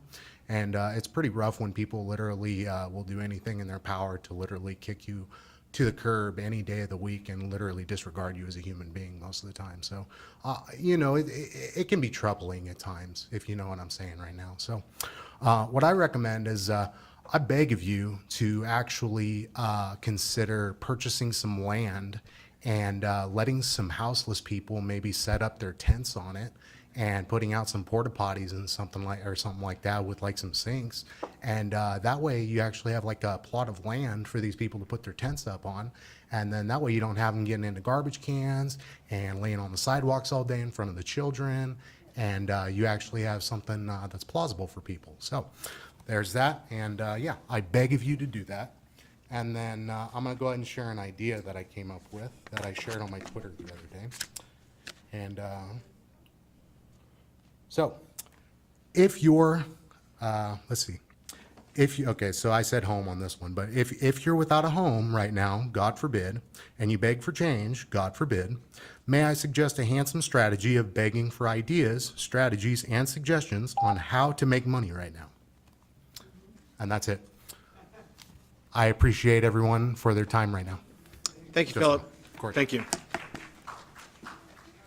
And I laughed at your joke. I thought it was great. Thank you. All right. I'll tell it when I get home. All right. Okay, do we have anybody online? We do, excuse me, we do, Mayor. We have Kevin Morris signed up to speak. Okay. Thomas can go ahead and unmute him. And is that the only one? Okay, great. That's the only person I have signed up, yes. Great. Kevin Morris? Can you hear me? We can, yes. Okay. This is one of the meetings that I really wished I could have been to, because The public comment's been astounding. I've been really impressed with what I've heard. And I want to speak about our Federal Way mirror. And I'm going to talk about how it's not something that I've enjoyed very often, but when I do look at the Federal Way blotter, I will read now, July 29th, there were at least 10 reports of vehicle theft or attempted vehicle theft this day.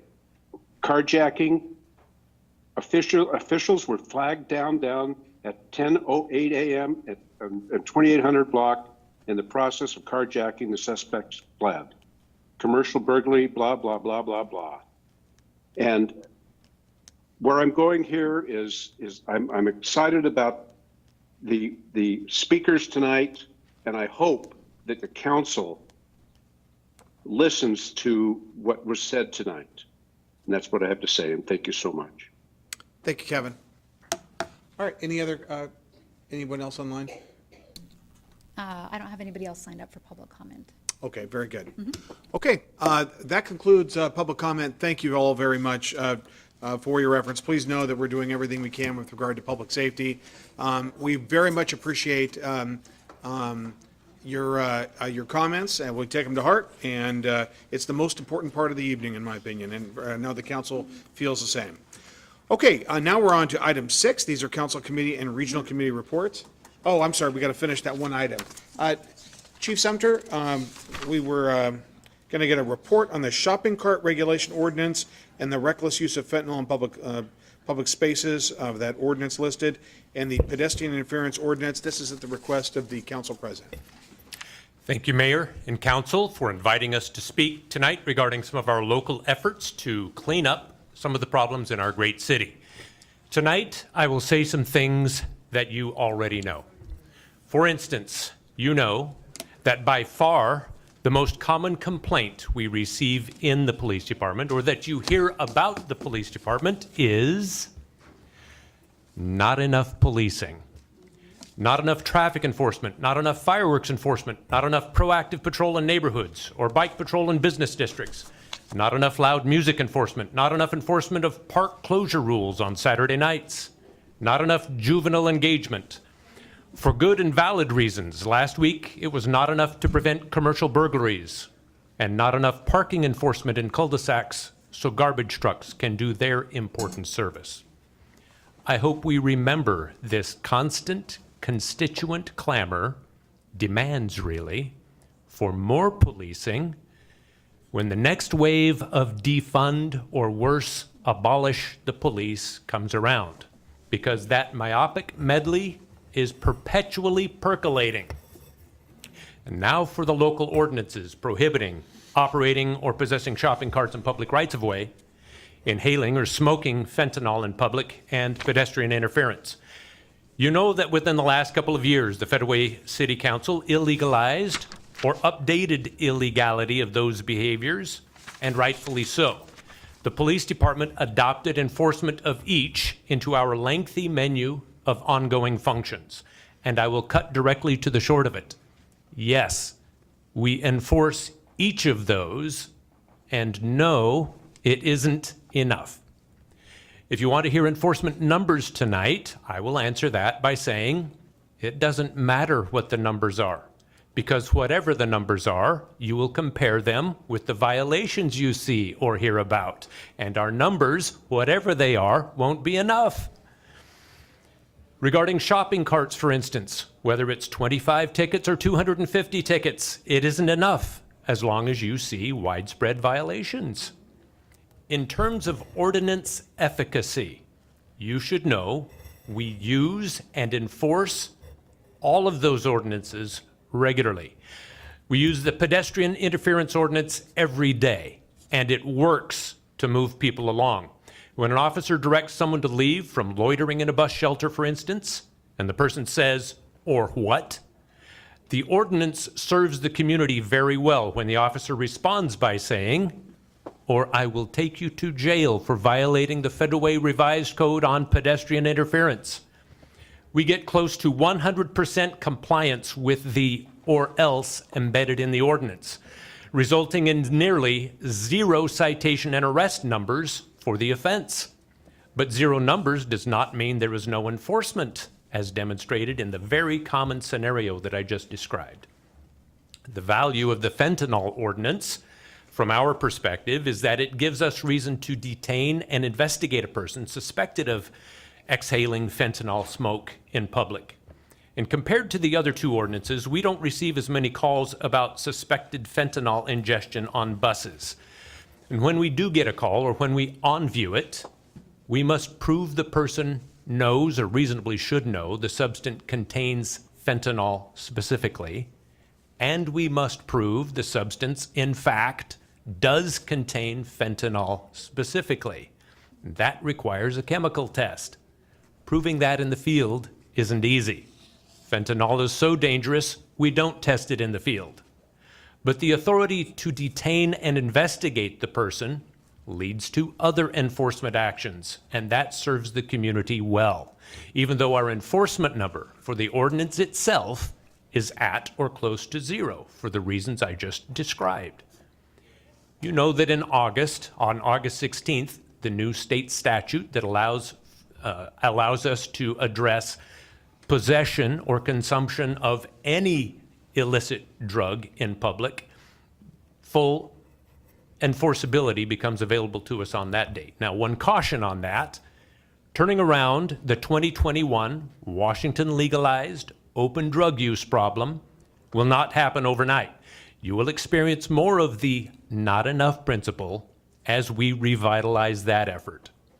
Now, as far as shopping cart enforcement goes, since Memorial Day, so our summer season, so far, we have combined with code compliance to conduct 7 enforcement sweeps for violations. The most recent was last week.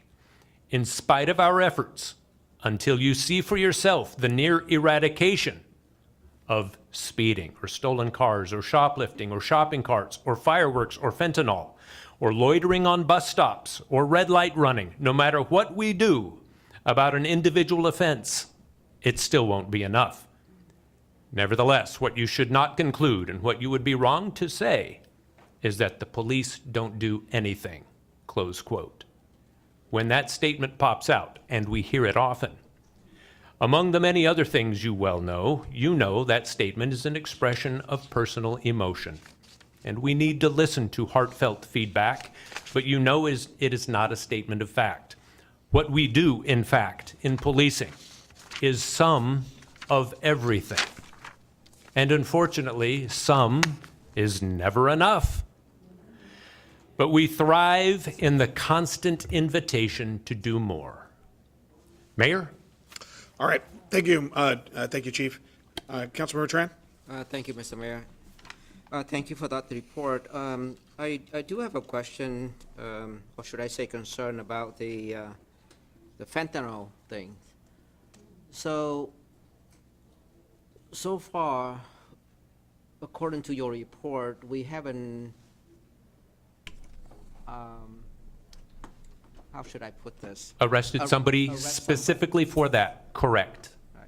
So let's say if businesses call 911 and say, hey, somebody is smoking this thing in my building, then what do we do? What does the police department? We show up.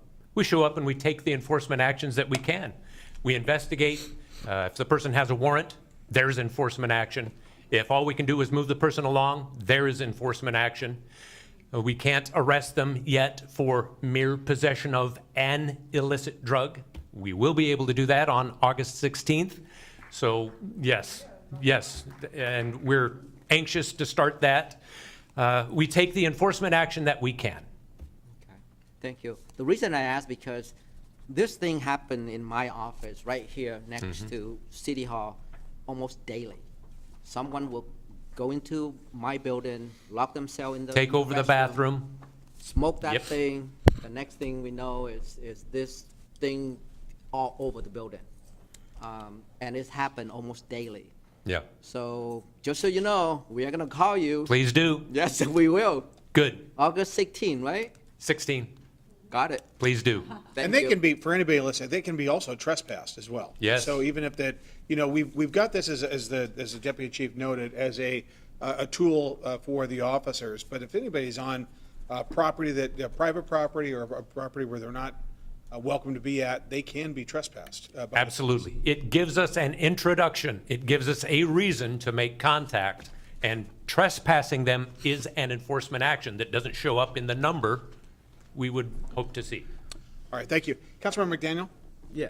Well, Crick, you mentioned the comment of not enough, and I think everybody agrees with that one.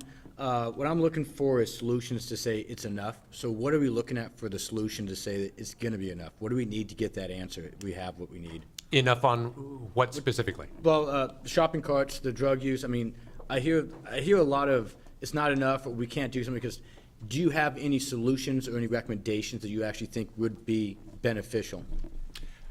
Solutions, pretty much. That these ordinances are in place is important. I hope you heard that in my talking, that they serve the community well because they give us reasons to initiate contact, and we will keep chipping away at it.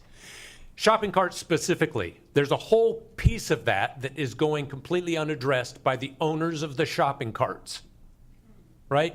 There's a whole bunch that they could do if they cared enough to prohibit the carts from leaving the property in the first place. So far, we're not seeing enough care at that end, at the inception, at the beginning of a shopping cart's departure, which puts the whole onus on the police department to clean up the shopping cart problem. So there's that kind of thing that can be done. Gotcha. That's a start. Thank you. You're right. All right, Deputy Mayor Honda. Thank you. So last summer, the council authorized, I think it was $1 million in overtime Right. to have this special emphasis on Pack Highway. Yes. Do we need to do that again, starting on August 16th, so that, Wouldn't that be fun? do we have the, Just drug sweeps. do you have the often. money? It would have an impact. It's a monetary decision that only you can make. It would make a difference. More policing has an impact. All right, I do have he and I will talk about this tomorrow. Okay, thank you. Appreciate it. Great, thank you. That was actually, I had written down early in the meeting. It's something that he and I have been talking about since Chief went on vacation. Thank you, and since we've had this explosion of crime. Anyone else? All right. Thank you, Deputy Chief. Thank you for My pleasure. Yes, thank you writing very your much. report. Thank you. Okay, thank you. Okay, let's see here. All right, now council committee reports. Item number 5, Parks, Recreation, Human Services, Public Safety Commission. Councilmember Walsh.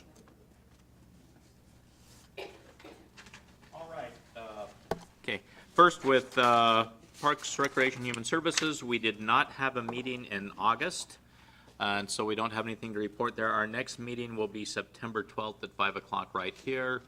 And let me go ahead to the next one, since LUTC. Yeah, go. Since Jack Dovey is not here. He asked me to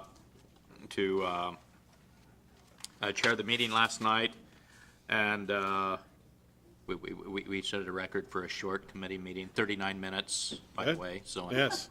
and there are several items that will be on the September 5 consent agenda, and the next LUTC meeting will be on September 11. Great, all right, thank you very much. Finance, Economic Development, Regional Affairs, FedRec, Councilmember Tran. Thank you, Mayor. Our meeting happened last July 25th. It was exceptionally long meeting. I've been on this committee for the last 5 years, and this was the longest meeting. It's more than 3 hours. I feel like a council meeting. But we was able to complete a lot of stuff, and we approved many items that on the consent agenda for you to vote today. And just a reminder, there's no meeting for August. So our next meeting is going to be on September 26th at 5 p.m. in this room. Thank you, Mayor. All right, thank you very much. All right, Lodging Tax Advisory Committee, LTAC, Councilmember Sefa Dawson. Thank you, Lydia. Thank you, Mayor and Tanya. The Lodging Tax Committee is off for the month of August, and we would like to announce that the Fall Cycle of Tourism Grant, Tourism Enhancement Grant is open, and the Lodging Tax Committee is taking applications. But we also want to address that the state requires for tourism grants, that the funds must be used for tourism promotions or marketing, and also the events that attract tourism from 15 miles away from Federal Way. And so if someone you know has questions and need further information on this committee, please look on the City of Federal Way's website. And our next meeting is scheduled for Wednesday, September 13th. Thank you. Very good. Deputy Mayor Honda, your report. Thank you. I attended the National League of Cities Summer Leadership Meeting in July, which was held in Tacoma, which was super nice. And one of the things I attended there was an open house at one of the Boys and Girls Clubs in Tacoma, and Comcast had gone in and created a lift zone, which is enables innovation, creativity, and advancement of school-age children in technology. The exciting part of that is that they will be doing that in Federal Way in the next few years. And so our kids will, it was absolutely amazing the technology they had in this Boys and Girls Club and the staff that they had to help these kids. And we're gonna get that here too, so that'll be amazing. I'd like to thank those who had a National Night Out event. We had 22, 25 neighborhoods and multifamily complexes. I'd like to see that tripled or more. We're a city of over 100,000 people. It's not enough. We're just not reaching the neighborhoods, and we need to do more with that. Tomorrow at 2 o'clock here at City Hall is a senior commission meeting. Everyone is invited if you'd like to come and see what the senior commission is doing. 2 o'clock, 2 to 4 in the room right across the hallway. And next Tuesday at 5 p.m. in this room will be a public meeting called Understanding Tax Increment Financing. And we will, staff will be discussing what that is, why we are talking about doing it here in Federal Way, and what it means for Federal Way. So I would encourage you to please come, hear about it, and learn about what Federal Way is trying to do. So thank you very much, and thanks for being here tonight. All right, thank you. Council President Kochmar, do you have a report? Simply thank you to the National Night Out folks. I was able to get to 5 of them. Also, thank you to the Rotary for their croquet tournament, for scholarships, and thank you to the Kiwanians who served over 900 meals at Still Lake. Extremely successful. So thank you to all of those folks in our community that are volunteering for our those in need and those for scholarships for our students. And also thank you to Fusion, a fabulous event. We have a wonderful community. We're very, very fortunate to have the people. Our community is not our buildings. Our community is not our streets. Our community is our people. And we have wonderful people here. And so thank you to all of you. All right, thank you very much. All right, now moving on to the consent agenda. These items have gone through committee and can be passed all at once. Once I read them all, I'll ask if council member would want to pull an item for separate consideration. Item A, minutes for the July 18th, 2023 regular and special meeting minutes. B, monthly financial reports, June 2023. C, AP vouchers, 6/15/23 through 7/15/23, and payroll vouchers, 6/1/23 through 6/30/23. D, purchase of 11 GTAC laptops for the police department. E, purchase of 14 RR GTAC laptops for the police department. F, HVAC control upgrades and performance management systems. G, Parks Department vehicle purchase. H, surface water CCTV equipment replacement. I, converting 2 part-time record specialist positions to 1 quartermaster in the police department. And J, new position code compliance supervisor in the community development department. Councilor, are there any items that you would want pulled for separate consideration? Councilmember Walsh? Oh. Okay. All right, Deputy Mayor Honda, do you have a motion with respect to A through J? I move approval of the consent agenda items A through J. A second. There's been a motion, a second. Is there any discussion? All those in favor? Aye. Aye. Opposed? All right, it's unanimous, 6-0. Thank you very much. Okay, at this stage, we have been in public meeting for 2 hours and 15 minutes. Need a brief recess, no more than either 5 to 7 minutes. Why don't we say 7? It is 8:44 right now. Let's please reconvene on the nose at 8:51. I'll set a timer. But let's not, we've got a lot left on our agenda. Let's take a brief break, 7 minutes.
I inadvertently stopped my timer.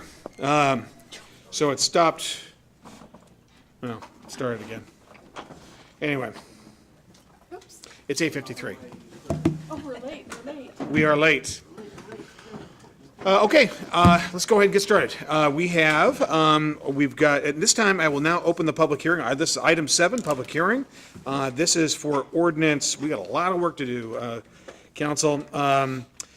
This is item A, ordinance 2023-24 biennial budget adjustment, amendment. Staff report, Steve Groom, Finance Director. Thank you, Mayor. The moment that council adopts a budget every year, finance starts collecting budget requests. And we came to you after first quarter. We had some new revenue. That is the same case for the second quarter. This item went to FedRec, and the committee considered quite a few options, and I am here to just simply present what was proposed to come forward for this hearing. Out of the general fund, the revenue that we have received will fund the City Hall roof repair. That has been, and all four of these things are catching up, if you will, things that have been existing, that have been just waiting for funding. That would be the City Hall roof repair, the air conditioner units in the server room, which were installed in 1995, almost 30 years old, the roof at Brooklight Park, and the labor market study. That is what the HR director did, a market study of all the non-represented positions, and for this year that will bring all of the positions up to current, and that is a tremendous recruitment and retention assistance. Now, where does the money come from?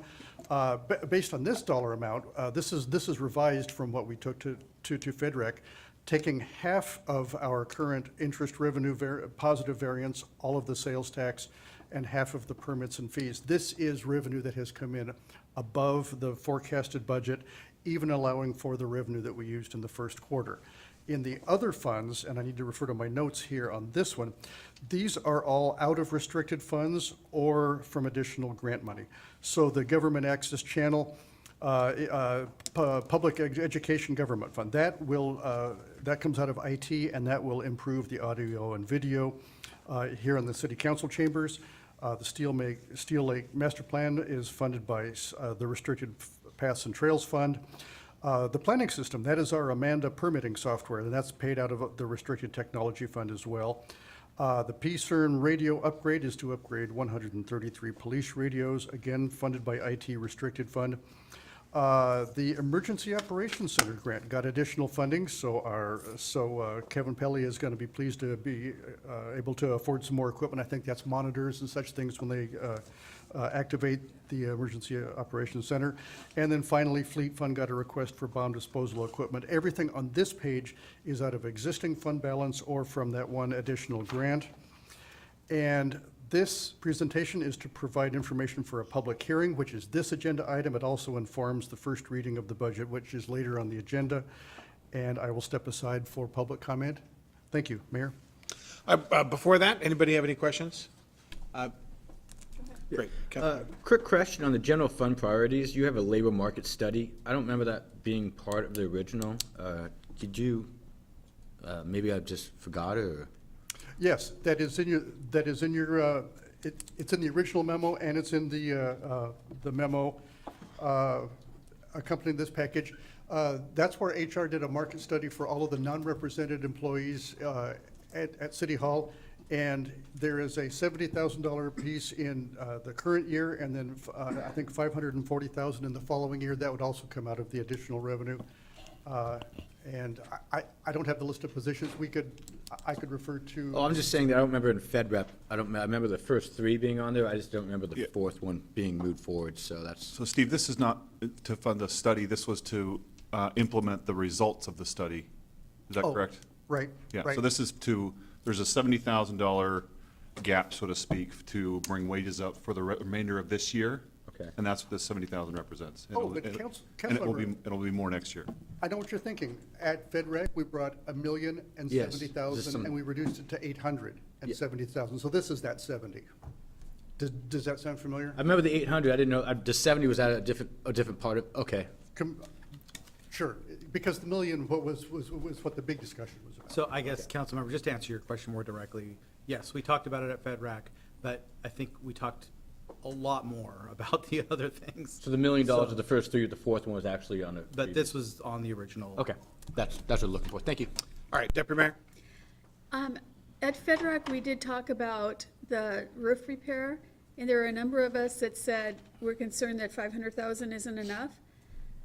Since FedRAC, has anyone looked at that and decided that it might not be enough? And if it's not enough, where would the extra funding come from? Let's talk to John, who, in addition to parks, is facilities. John? Yes, we have not received official bids yet. We'll be going out for bids on that, the formal process for bids. We're fairly confident that it will be in that $500,000 range. It really just depends. We don't anticipate doing things like adding new roof drains. We're going to keep those roof drains in place. So we don't anticipate a lot of extra additions to the roof other than putting a new roof on. So we're fairly confident, but we don't have official bids yet. So my question is, if it comes in over the 500,000, where would the additional funding come from? That's my question. We can look at the current year's budget to see if the difference is sufficient that we can work within the existing budget, and if not, then I will come back with you with options. Because we have to do it. There's no question it has to be done. Certainly, yeah. Okay. I think this will take care of the bulk of it, and if there's a little bit of a difference, we will figure that out. I don't mean to be flippant, but I think we can work with All right. that. All right, thanks. All right. Well, when you nearly double the amount of revenue that you were able to do just from our investment portfolio, I think you've got a little bit of Yes, sir, little bit but of we room only to spend it move. once. Right, exactly. That's right. We were supposed to get $1.8 million after those investments, and the revenue, as you recall, people may recall, that revenue is actually anticipated to be at $3 million just this year. So it's just absolutely incredible. And our permits have come in over budget, and our sales tax have, so that, those are Yeah. indicators that the city's doing well. Yeah. Right. It's great. Okay, any other questions? Okay. Do we have any public comment on this? I don't have anyone signed up, Mayor. All right, thank you. Councilor Tran? Mr. Mayor, I move to close the public hearing. Second. There's been a motion, a second. Is there any discussion? All those in favor? Aye. Opposed? All right.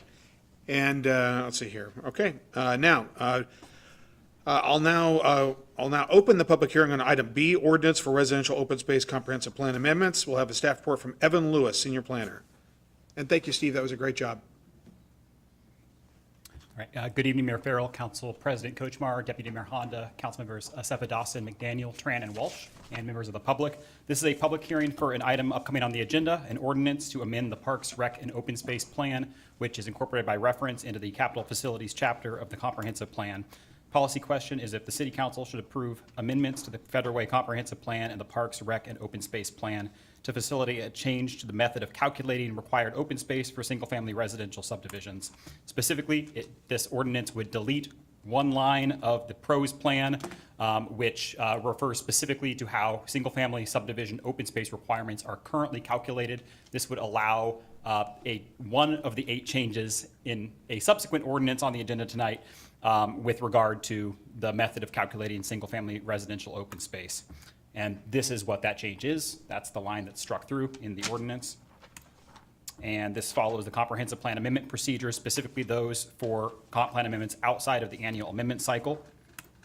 The adoption process had SEPA DNS issued June 16th, went to FedRAC last month. We're here at first reading and public hearing, and on track for adoption on September 5th, which this has to be done concurrent with a city budget amendment. So that's why it's targeted for that date.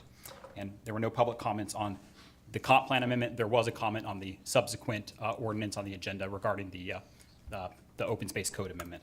And it addresses all of the comprehensive plan amendment criteria that's addressed in the staff report, and the recommendation is to adopt the ordinance. Okay, council, any questions to Evan? Great job, Evan. Stay close, just in case. Do we have any public comment? Nobody signed up, Mayor. Okay. And Councilmember Walsh? I move to close the public hearing. Second. It's been a motion, a second. Is there any discussion?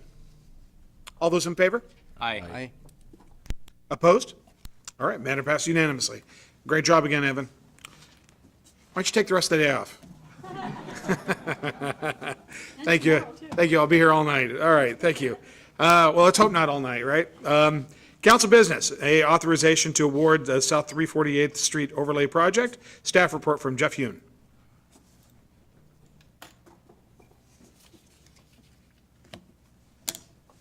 Good evening, Mayor Farrell, council members. My name is Jeff Hahn. I'm the civil engineer for the city of Federal Way, and I'm presenting the South 348 NHS Preservation Project bid award to council. The policy question is, so the city council award the South 348 NHS Preservation Project to Miles Resources, the lowest responsible bidder. 4 bids were received and opened on July 21st, 2023, and the lowest responsible bidder is Miles Resources with a total bid amount of $807,700. The available funding for the South 348 Streets project is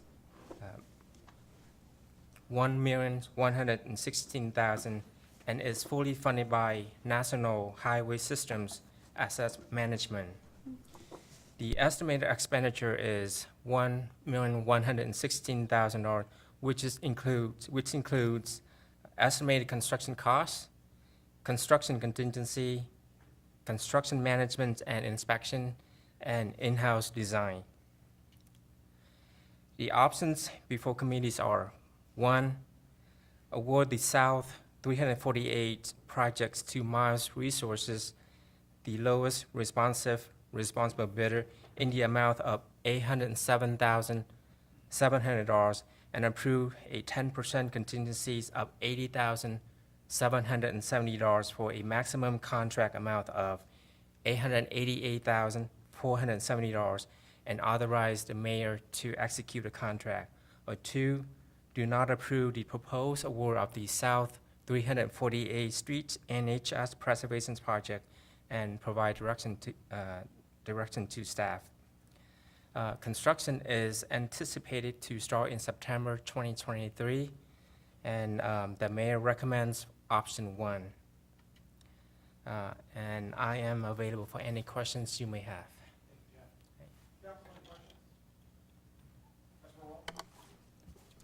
I move to award the South 348th Street NHS Preservation Project to Miles Resources LLC, the lowest responsible bidder, in the amount of $807,700, and approve a 10% contingency for a maximum contract amount of $888,470, and authorize the mayor to execute the contract. Second. There's been a motion, a second. Is there any discussion? All those in favor? Aye. Aye. Aye. Opposed? Matter passed unanimously. Thank you, Jeff. Great work. Thank you. Okay, item B, authorization to seek and accept grant funding for. Excuse me. Let's see, where am I? Item B, authorization to seek and accept grant funding ramp litter cleanup program. Staff report from E.J. Walsh, Public Works Director.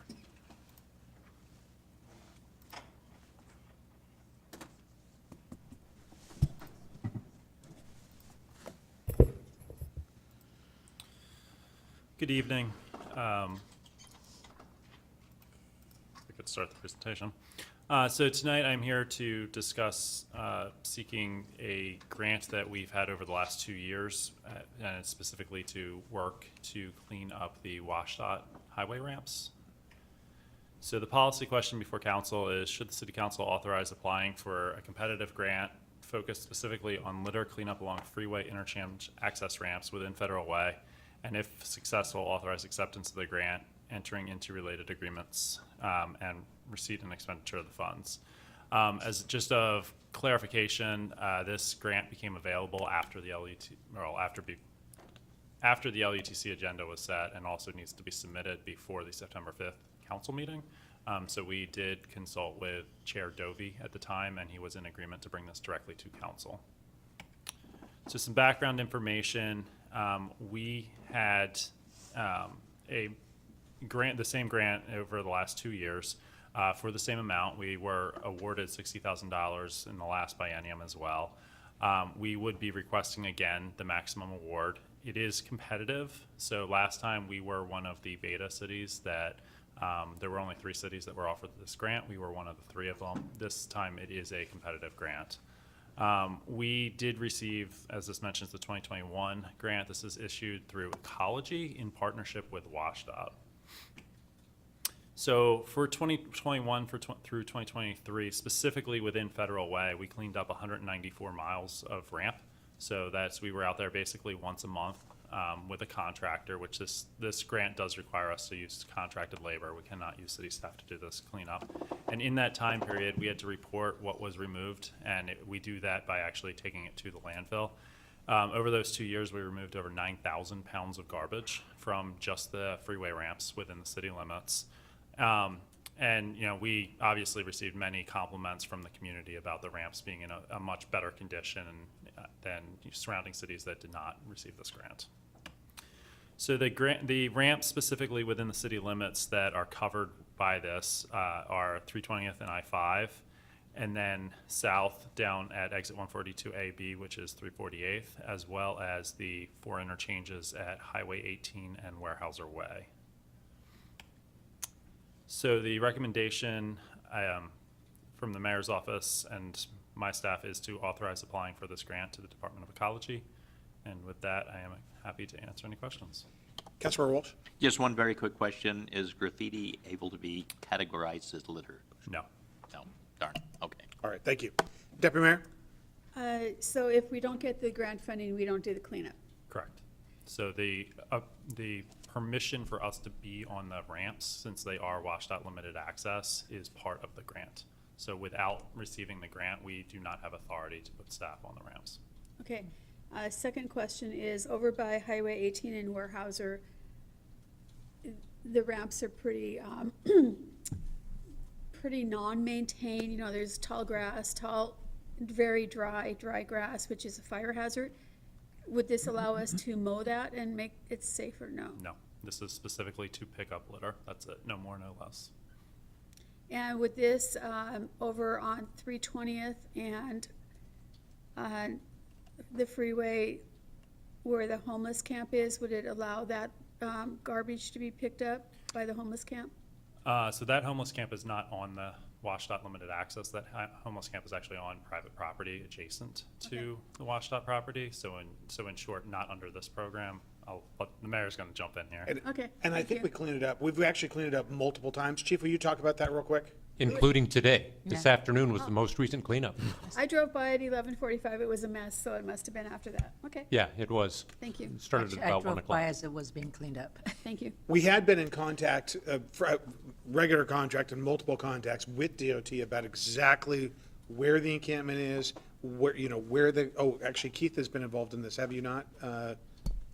So Co-Compliance did initially work with WashDOT, and WashDOT, once we got the WashDOT crew out there, it turned out the encampment was actually on DeVita's private property.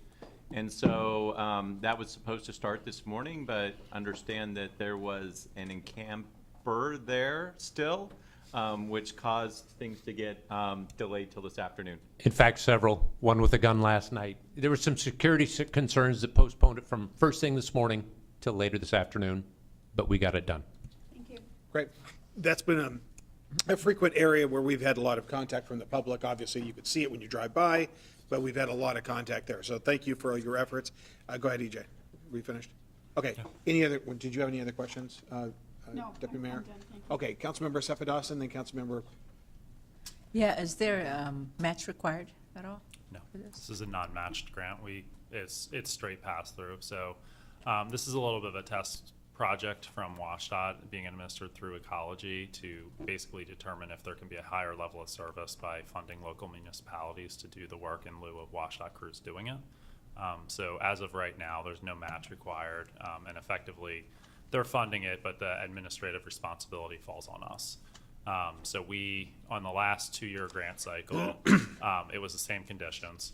And, you know, it does have a component of staff time that we do not get reimbursed for. But, you know, in consultation with the mayor's office 2 years ago, and nothing has changed, that staff time was effectively deemed to be worthwhile to get the ramps cleaned up routinely. And this is I guess I should point out, the way this grant works is we go out once a month and clean it up. It is not an on-call contract that, you know, if someone calls in with a piece of trash, we run out and clean it up. The way the grant is structured is we have to have regular reporting that once a month we go out, we clean up everything, and then we wait 30 days to do it again.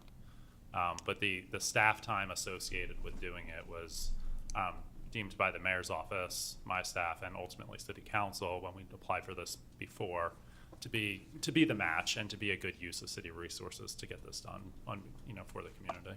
Okay, so if we don't get the grant, then would they take that on and do it themselves, since it needs to be cleaned? So the obligation falls on them. That being said, WashDOT has lost most of the funding. The state legislature removed most of the funding associated with litter abatement from WashDOT. So reality is they really don't have allocated resources to do this, but yes, it is their responsibility. Wow. Thank you. Why, that's the first I've heard that they removed that from the budget. I know they've got a huge problem on DOT with all the graffiti, especially with all that new freeway and all those new assets now in Tacoma covered with graffiti. Where it's just a real shame. Councilman McDaniel? Yeah, who do we contract with that? And would we be using the same people if we get the grant again? As far as? You said we contract with a third party? Oh, contract. Sorry, I thought you said contact. Yeah. Yeah, so we've used our existing contractor that we had already gone through a competitive bid process, which is Macmore, that does other work in a similar nature to this. So for the last contract, we did a contract amendment to have them do the work because we had competitively bid it. They had won that bid, and it was the same scope of services we have them doing elsewhere. So we used them. So their contract comes up for renewal at the end of the year, this year, so that we will have to rebid that. But, you know, whoever gets the larger city contract to supplement our staff would be the one to do it. Okay, thank you. Yep. I do want to let everybody know, though, as well, is that our graffiti abatement team did go out on I-5 where there was graffiti and abated that and covered up and cleaned up that graffiti that was essentially on DOT property, but we're just not going to tolerate that in our community. Any other questions? All right, Councilmember Walsh? I move to authorize staff to apply for grant funding, accept funding if successful, and enter into related agreements for receipt and expenditure of funds. Second. It's been a motion and a second. Is there any discussion? All those in favor? Aye. Aye. Aye. Opposed? Matter passes unanimously. Thank you, EJ. Thank you. All right, first staff amendment to Home Investment Partnership Program, ICA. Staff report from Sarah Bridgeford, Human Services Manager.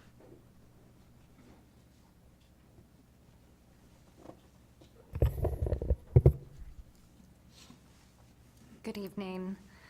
This evening, I will be presenting on the first amendment to the Home Investment Partnerships Cooperative, Interlocal Cooperative Agreement. And I'll share screen. Okay. So thank you for having this item. The policy question before you is, should City Council approve the amendment number 1 to the Home Investment Partnership Program Interlocal Cooperation Agreement? Just a quick overview of the funds that are included within this agreement and the relationship that you'll see. The Home Investment Partnership Program, you'll hear that referenced as home. Those funds are included in this agreement that provides access to Federal Way residents to these funds. This is a program that is administered by King County. These are HUD funds, or U.S. Department of Housing and Urban Development. The general purpose, it's more complex than this, but at a high level, is to create or retain affordable housing. Examples of project types might be building, retaining through rehab, rent assistance. They also have a direct homeowner rehab program that our residents actually access currently. It's similar to the one that we offer through our CDBG program. The second funding source is the Emergency Solutions Grant, or ESG. This is also administered through King County. It provides permanent housing placement and retention. A wide array of services can be provided, from homelessness prevention, rapid rehousing, street outreach, shelter services. Just to give you a sense of scope on these funds, though, the home program has about $4 million per year for all of King County. The Emergency Solutions Grant, or ESG, has $285,000, so a much smaller program. Community Development Block Grant, this is the city's program, so a little bit different in terms of who's administering those funds. There are implications of this agreement on the city's program. With that, our purpose for the city's CDBG is to provide decent housing, suitable living environments, and economic opportunities for low and moderate income residents. Example types of projects vary more widely than the other two programs, including public facilities, rehab, economic development, like microenterprise, technical assistance, and then direct social services, just to name a few. The Home Consortium includes King County and then the 4 cities that are direct entitlement cities for the CDBG program. Those cities are Auburn, Bellevue, Federal Way, and Kent. The primary purpose is to guide the distribution and administration of the home funds. And then the CDBG consortium is a similar consortium and includes the cities that don't receive those funds directly. The reason I bring them up is that as we talk about this interlocal cooperation agreement and the amendment that's before you, they're doing similar amendments for the CDBG consortium ICA, and all of us are considering this needing to move forward before the start of the next fiscal year, which is October 1st. So HUD actually needs to receive this signed by all jurisdictions by mid-September. The ICA is on a 3-year term with automatic renewal. It's been in place since 2014 and actually went through an automatic renewal earlier this year in June. And then subsequently, HUD did inform King County that they had released a CPT notice. It provides guidance on implementing regulations and required updated certifications in our ICAs. And here I say a little bit about that. So it's incorporating the required language specifically for fair housing and civil rights obligations. These are required to continue to receive the home CDBG and ESG funds. Not our CDBG funds, but participation in these programs. If these ICAs don't move forward, there are potential implications for King County CDBG funds, which impacts jurisdictions throughout the county. And then the City of Federal Way already makes similar certifications in accepting our CDBG program funds. If the amendment is not approved, as mentioned, there's implications for actual funding, and then for the city, there are implications for the administration of our CDBG program. King County holds a lot of the like plan submittal, creating templates in the system that we don't have access to, so there are potential implications in us moving forward in a timely manner.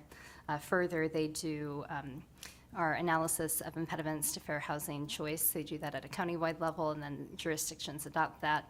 If they were not to receive funding, that would have an implication on our staff time and capacity as well. Just a quick and high-level overview of the items that are included in the amendment, and you'll see the language, the specific language in the staff report memo. The new language includes the following references. The first is Title VI of the Civil Rights Act of 1964, and then the implementing regulations at 24 CFR Part 1. So 24 CFR is, 24 is HUD, and within this there are a number of regulations. Part 1 is going to be how HUD programs will implement the non-discrimination based on race, color, and national origin. There are specific program parameters depending on what the project is. The Fair Housing Act and the implementing regulations at 24 CFR Part 100. That similarly, it's compliance with the Fair Housing Act and how HUD is going to be enforcing them, what we have to comply with per projects. We already do this mostly with fair housing. It's going to be passed on to our subrecipients. So those applicants for CDBG funds through the city are going to be implementing housing projects. We don't do most of the housing projects that would be within this, but we do have compliance requirements in ensuring that our subrecipients are within the analysis of impediments to fair housing choice. It outlines strategies that the city can choose to opt into and use to promote fair housing. And a lot of those make the educational components and how we're reaching out to both landlords and tenants. Affirmatively furthering fair housing as defined and in accordance with 24 CFR 5-151 and then the 152.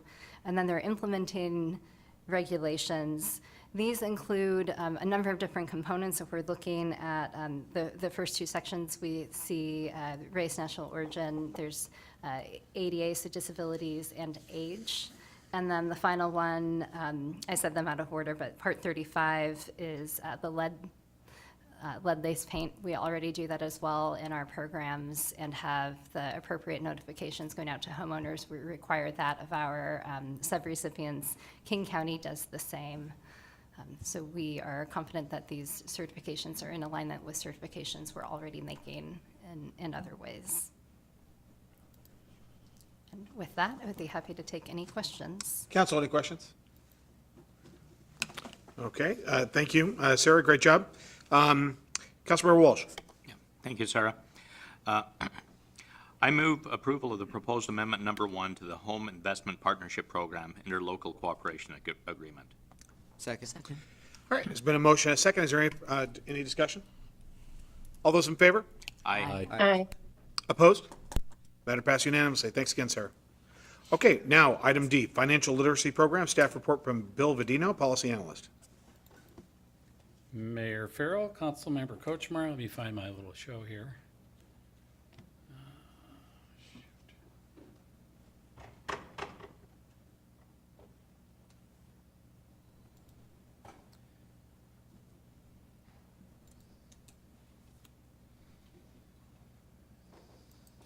So I'll start this without it.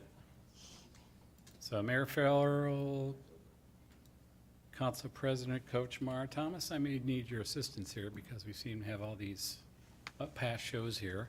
I'm here to talk about the financial literacy show, the pilot project. And here we are, we're almost there. Looking for the PowerPoint for the financial literacy. Sorry for the delay, everybody.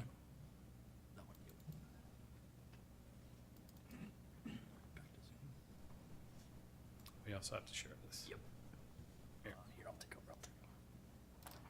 Anyway, this is a program that we've looked at for quite a time. Here we go. Now we'll maximize it.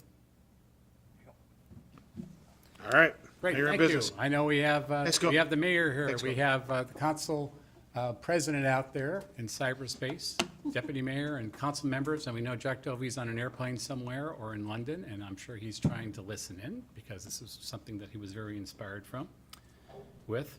So basically, this proposal was motivated by the desire of members of the Federal Way City Council and the mayor to make financial literacy education a cornerstone of what we want to do for our community. And there were proposals solicited out there through the ARPA funding. However, there were no takers. And so as no proposals were received, we put together rather quickly a pilot program to be implemented in the fall of 2023 within 6 weeks to be funded out of the general fund. So basically, the mayor's office would, in partnership with committed community residents, would coordinate a 9-week course teaching beginning financial management skills.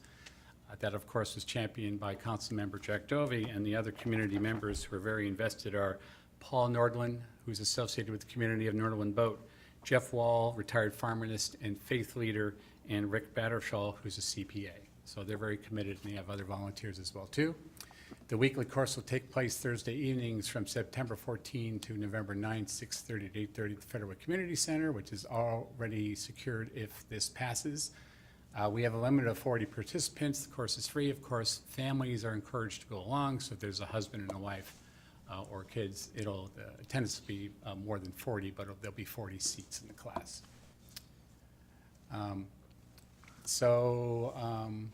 We're basically going to encourage and recruit people who have not had the opportunity to learn these skills.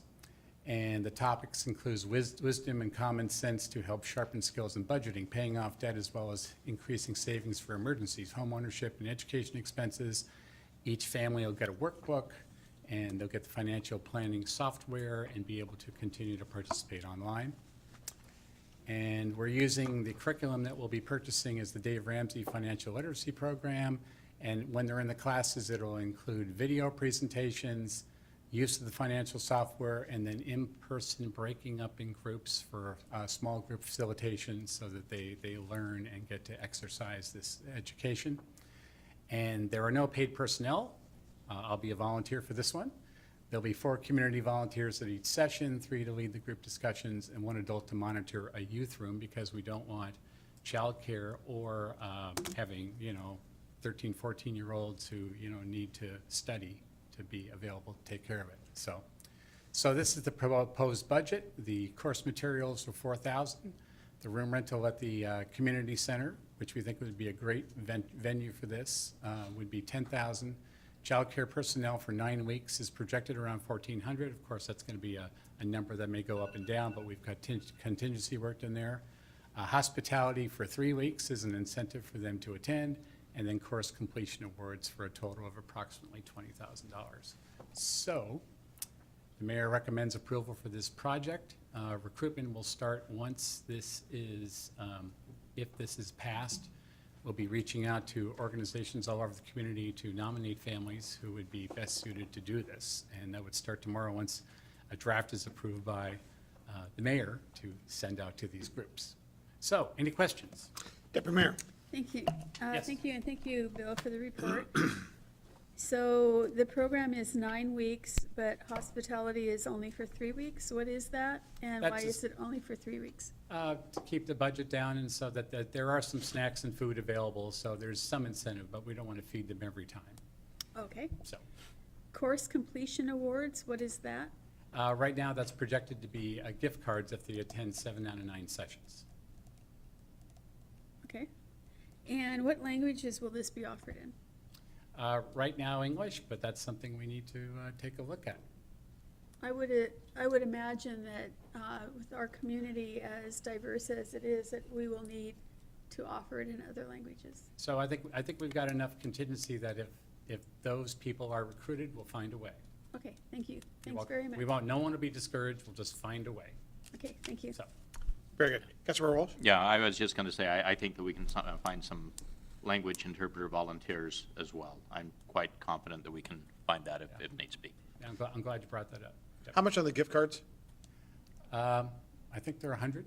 Here, let me look at the budget real quick. See if I brought the budget up. It looks like $82.50 per person, based on the 13. Let me look 40. real quick here. For 40.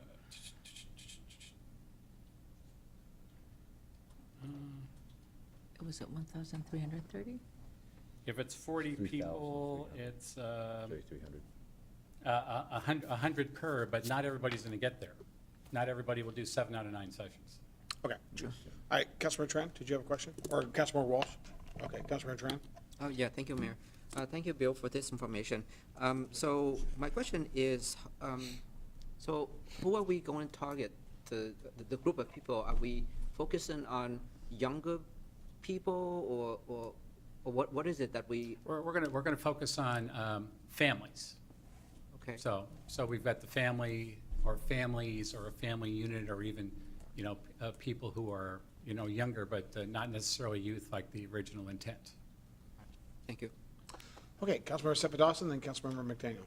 Yeah, thank you for the presentation, and I'm a huge proponent of financial literacy in our community, and that's what I do also in my job.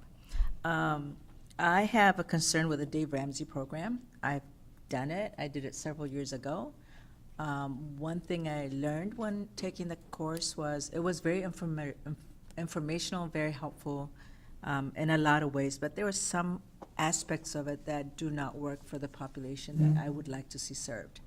One is how they encourage this. You know, there are, like, one of the baby steps, or the 7 baby steps they talk about, and in that there's, where they encourage you to cut up your credit cards. Unfortunately, the population that I serve, the low-income population, need their credit cards to build credit. Now, teaching on how to use it wisely is one thing, but when you're encouraged to cut your credit card, which you do need to increase your credit score to purchase things at a lower interest rate, doesn't exist. And or it talks about how you could earn more money just to pay the bills, to pay your debt off. So budgeting is great. There are a lot of components about the program that are great, so I'm not throwing it all completely out. But when it says you need to find another job, for instance, so you could pay these bills off, and yet there are people who already work 2-3 jobs to make ends meet. And so I would like for them to attend these workshops, but yet the way it's presented is not really conducive to the population. And for some people, credit cards are safety nets. And so to say, get rid of these cards and, rip them up and don't ever use them, it just doesn't, I have a problem with it. And I don't think it serves some of the people who would like to sign up well. And also, it was very, even the videos, and like I said, I did attend the workshops, they were very, if you weren't following these, it made you feel really guilty, and it was really people shaming in a way, because here's the way to do it, and it works for some people, not for all. So what I would like to see is maybe find another curriculum that incorporates into this program, or I don't know how we could even present it, because I really feel like it doesn't serve everyone that we are trying to target for this particular, for the financial literacy. So there are things, like I said, there are parts of it that are very good, but there were areas where I did not feel good about even being part of this workshop, right? So those are some of the things that I was, that I'm struggling with this curriculum, particular curriculum. And I think also with financial literacy, there are agencies that we already have worked with in Federal Way, the nonprofit organizations that could do this job. And so again, it's also surprising that we're spending all this money on a program. Maybe they can donate the $4,000, for material if they know what we're doing, because $100 per person is what we're paying for the program. So, and then my other question is, instead of doing it at the community center, can we do it here at City Hall to alleviate that $10,000 cost? So that's also a question. That's a question I have, but the rest was a comment. Well, in thinking about it, because that was one alternative, is if we do here, we still have to staff it till 8 o'clock. We have to have the tech people here. While it would save some money, we would also have to spend it a different way to use this. But if that's something you want to do, we'll always find a way. Yeah, it's the childcare. That is something to And then consider. there's the childcare rooms, because we'll have this one and then downstairs. So anything's possible, but it would take a different kind of logistics, and there'd be costs, there'd be savings. Don't get me wrong. So to respond to.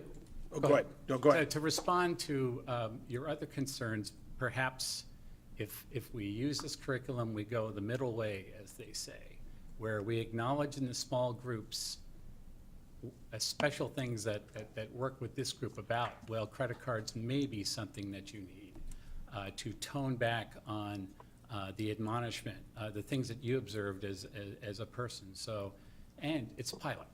We're not locking ourselves into. Well, I guess here's the question for council member. Clearly, there needs to be some cultural competency There needs to be some understanding of where people find themselves. Clearly, a lot of young individuals or people of all ages get themselves really in trouble with, debt, especially credit card debt, and that's something that causes a lot of problems for people in families. If those things were acknowledged, would that be something that you would feel more comfortable with? And I guess after you answer that, I'm going to ask whether there's any readily available alternatives to this program. But anyway, Councilmember? Yeah, and I think if we're doing this in small groups, it's, so the homework all is around also, doing this, right? And so I do not, I'm not a proponent of having credit card debt. Right. What I'm saying is use it wisely, use it responsibly, and not cut it up or whatever, because really, the people I work with need it, and we do encourage them to even get secured credit cards so they can build their credit score, because instead of, they pay 29% interest rate when somebody with a good credit pays 2-3% or 0. We see this with car purchase and everything. So if there's a way to incorporate and say, yeah, So if build we it go to forward with where it this- works for people that need, there are people that we need it, and we need to acknowledge and not shame people who need that. So And if we need go to use forward, it. we'll acknowledge, we'll put together a statement that you could have input on that'll acknowledge cultural, about credit cards, and to sort of like incorporate that into the discussions. Because I actually, we all understand that there are times in our lives where, there are times in which there are windows before you get paid, and there's just, the reality of timing. Would you be open to that, Councilmember, about providing a statement, and more maybe even, you're welcome to attend and provide that, or provide a statement that could be prepared? Yeah, not just a statement, but also show them the pathway on how to, because some of his methods of reducing credit debt is appropriate, it's good. We'll build an outline. But building that into the language and having the conversation is very healthy. Okay. Otherwise, I left the program not feeling good about it because of this. It was like no way out, and then your homework all revolved around doing it this way. Right. And so it works for a lot of people, maybe, it's fine, but I also, we need to be very mindful of those it could damage. Right.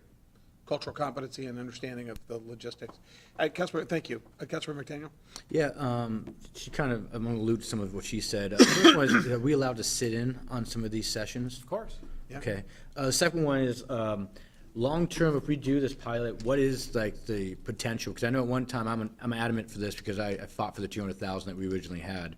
So what would be long-term? And like I said, if we do one pilot on this, would we be able to do another pilot on another one? Or what is the bigger picture that we're looking at trying to do with Well, in my this? past life, I worked for a university where we measured everything, probably too much, and so we would evaluate it and bring it back to the mayor and council to say, this is what happened, these are the results, and then you can take a look at, how do we go forward? Is this the curriculum we want? Do we want to continue to serve the community?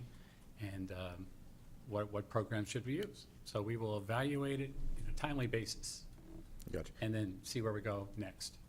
And council would be more than welcome to attend and provide input and participate. Exactly. And then my last question is, we weren't able to negotiate a better deal on the rental? I'm just saying, we're here talking about financial risk, and I'm like, we can't negotiate a little bit, something more on that? John? You really put us with. That's my last question. My microphone is broken. You're breaking up. Man. John is really being flexible. He did turn away some business on these rooms while we've had it on hold. Oh. So, and, the community center's revenue is sort of based on these rooms renting, but he's given us a really good deal, and if things go more childcare than we need, we'll find a way to hit our 20,000 number. Okay, John? Is your phone breaking up? Absolutely. That's Okay, great. Yeah. Councilmember Walsh, then the deputy mayor. Yeah, I was just going to say that I think it's a great program. Is it a perfect program? No. But we need to remember that the perfect can be the enemy of good. It's a pilot program, and it's something that can be implemented quickly, and we can see how it works. I think that there's a great benefit from it. It can be implemented quickly, and we have volunteers to do it. I'm all for it, and then we can evaluate the success of it. Well, what I would like, should this be approved, it needs to be, the materials need to be sent to the city council, and I would want you, and if it is approved, to work with Councilmember Cephas and any interested council members about making sure that we're watching for those sort of cultural competencies. Exactly. Or pitfalls where it would be off-putting or insulting to people. This is a very delicate issue, and it's very personal, where people are reaching out to get assistance. We don't want to offend, we want to help, but we also need to understand the real dynamics on the ground. Yeah, we'll go program by program. Okay? All right, so, Deputy Mayor. Thank you. Let's say we have more than 40 people who are interested in the program. How do we choose? Well, let's put it this way, the room has more capacity. Okay. If need be, if we hit 45, we'll find a way to do 45, either working with what we have, or if we hit 50, but we'll just see how it goes. We don't want to turn anybody away. Is this the big community room that's divided into threes? No, it's. Or which one is this? We're pretty much planning on the senior lounge at this point. Okay, got it. Capacity in there is 45? I believe that's correct. Yeah. Right around there? At round tables, yeah. So let's assume that you hit capacity. Let's assume like 50 people apply. I think the Deputy Mayor has a great question. What are you going to do to make a decision? Well, it'll be first come, first served, so. And then say we're looking at continuing this in some shape, manner, or form. But then if they'll be on a waiting list if some people drop and decide, oh, okay, now there's an opening. So we'll be very vigilant about that. So it's not about criterion. I think you're really talking about just whoever you think. We want to make sure people don't feel excluded. 10 people registered by Friday, they're the first ones in. Okay, anybody have any other questions about that? Mayor, if I may, I think that'd be a great problem to have, and we will look for creative solutions within the building. If we end up with more people than that, we will try our best to find a creative solution within the building. $10,000, I would, no, I'm just kidding.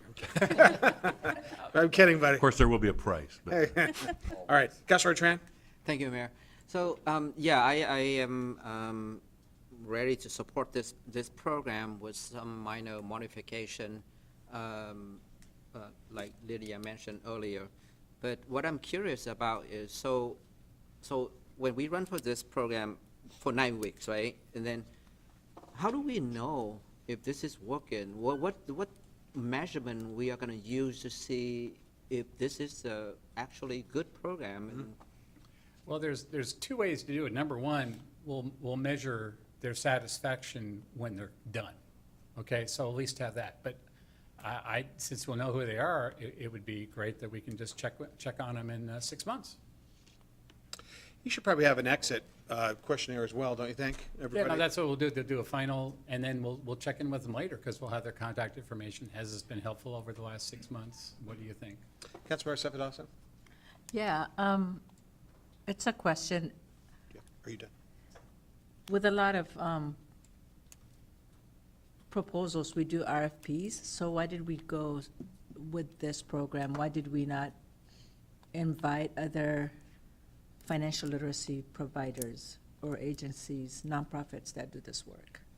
I think it was felt we just wanted to get this thing launched, because there had been already a process through ARPA to try to have this kind of financial literacy happen, and it didn't happen. If we went out like that, we could be into November, December. Thank you. Okay, 1 second. Deputy Mayor? I move approval of the proposed financial literacy pilot program. Second. It's been a motion, and a second. Is there any further discussion?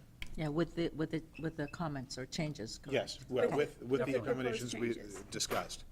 All right, Councilman? Yes. Okay. All right. All right, there's been a motion, a second. Is there any further discussion? All those in favor? Aye. Aye. Opposed? All right. I'd also like to make a motion to extend the meeting past 10 o'clock. Is there a second? second, There's been a motion, a second, to extend past 10 p.m. as per council rule. Is there any discussion? All those in favor? Aye. Opposed? All right, we're in business. All right, item 9, ordinances, first reading. Item A, Council Bill 858, ordinance 2023-24, biennial budget amendment. We already had our staff report during the public hearing. Is there any public comment? No, Mayor, I don't have anybody signed up. All right. Would the city clerk please read the ordinance title? Council Bill 858, ordinance 2023-2024 biennial budget amendment, an ordinance of the City of Federal Way, Washington relating to amending the 2023-2024 biennial budget. All right, Councilor Tran? Mr. Mayor, I move to forward the proposed ordinance to the September 5th, 2023 council meeting for second reading and enactment.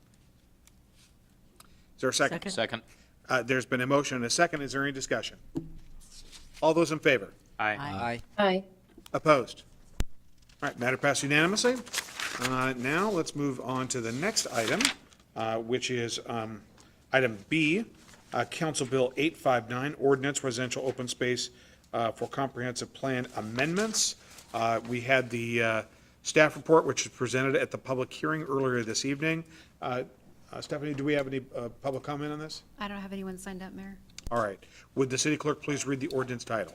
Council Bill 859, ordinance residential open space comprehensive plan amendments, an ordinance of the City of Federal Way, Washington, amending the Parks, Recreation, and Open Space Plan and Federal Way Comprehensive Plan, Chapter 6, Capital Facilities to facilitate an update to the method for calculating open space for residential subdivisions.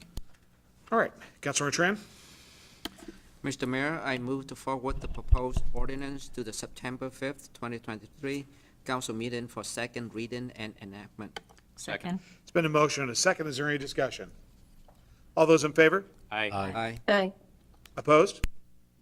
Matter passes unanimously. Item C, Council Bill 860, Ordinance Residential Open Space Subdivision and Zoning Code Amendments. Staff report, Evan Lewis. Well, it's a good thing you didn't actually go home when I said you could. Evan, the floor is yours, our senior All right. planner. Good evening, Mayor Farrell, Council President Kochmar, Deputy Mayor Honda, Council members Asefa Dawson, McDaniel, Tran, and Walsh. And this is a proposed amendment to residential open space requirements in Titles 18 and 19 of Federal Way Revised Code. Policy question is whether City Council should adopt amendments to the regulation of open space in Titles 18 and 19 of Federal Way Revised Code. I'm going to try to move that. There we go. The objectives are several. Consistency, improved consistency both between zones, among uses, between zones, and between single-family and multifamily. To increase clarity of our code, there's a lot of ambiguity right now and some confusion in meanings and interpretations of our open space requirements. To implement the Housing Action Plan and to reduce on-site required usable open space, particularly in light of the recently adopted park impact fee. So there's sort of a double whammy, double counting effect in terms of both the open space requirements and the park impact fee, reducing barriers to new housing in certain zones and for certain uses. And by doing this, in certain cases, it can also preserve natural areas, particularly if those natural areas would otherwise be preserved and then are cleared to provide usable open space to meet our requirements.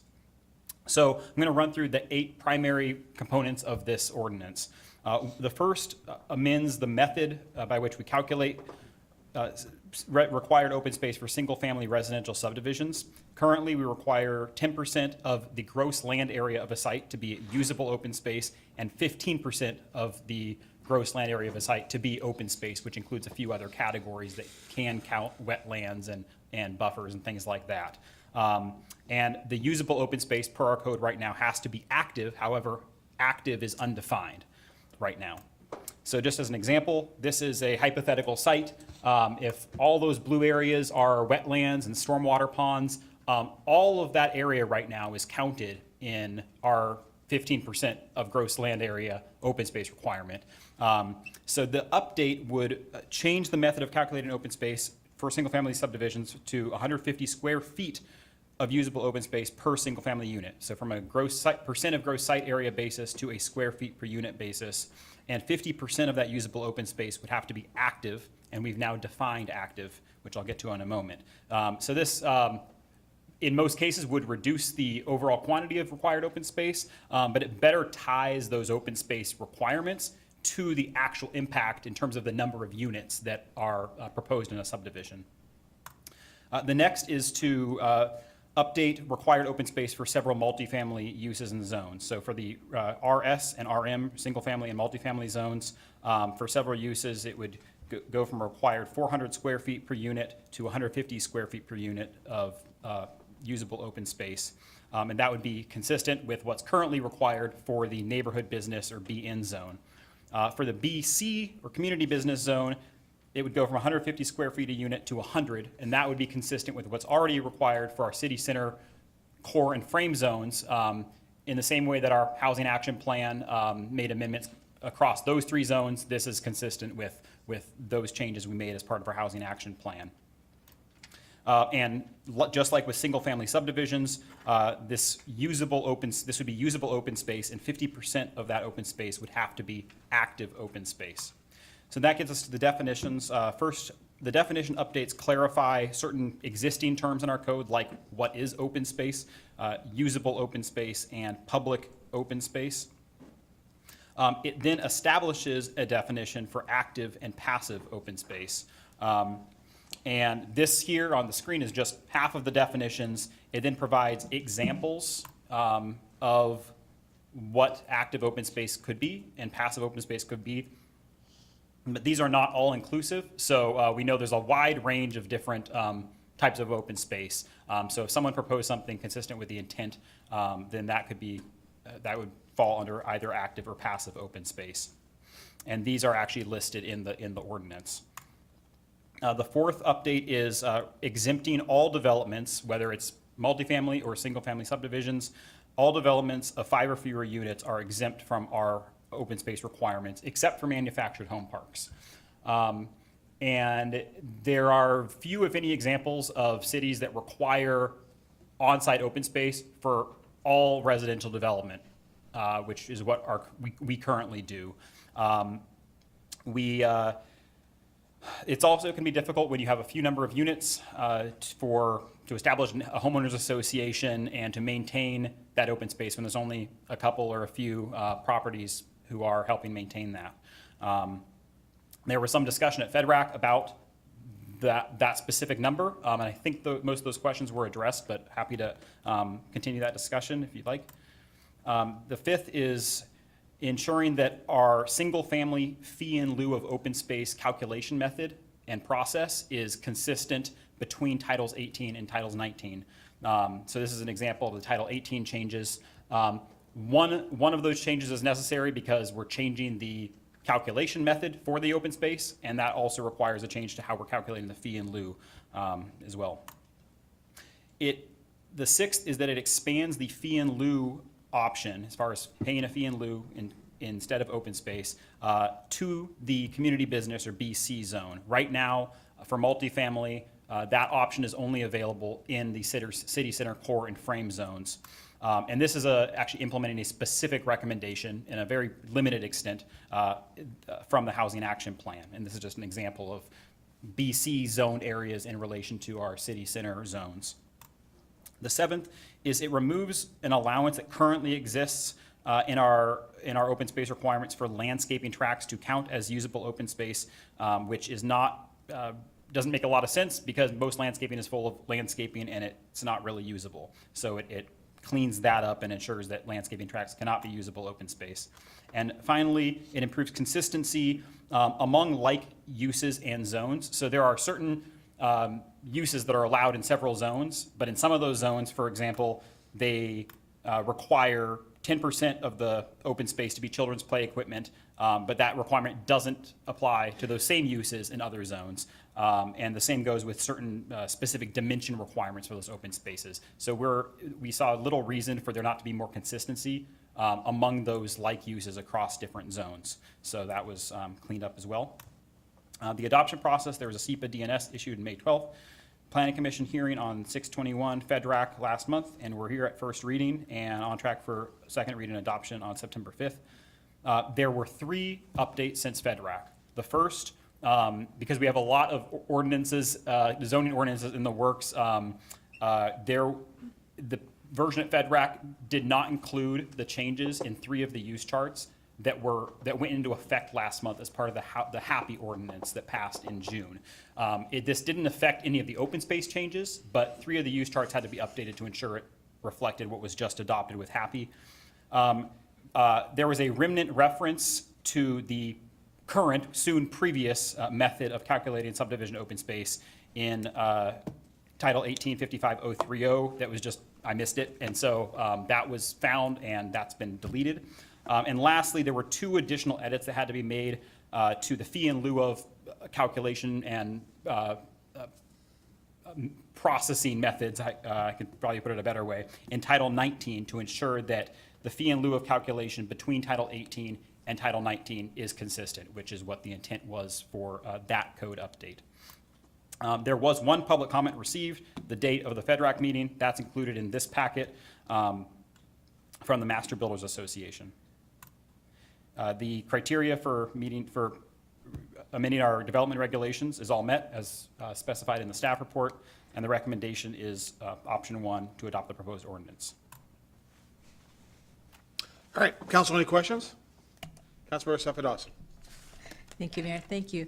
What if all the developers choose to do the fee in lieu of open space? How would that impact our open space in our city? Is it all going to be bricks and mortars and not enough?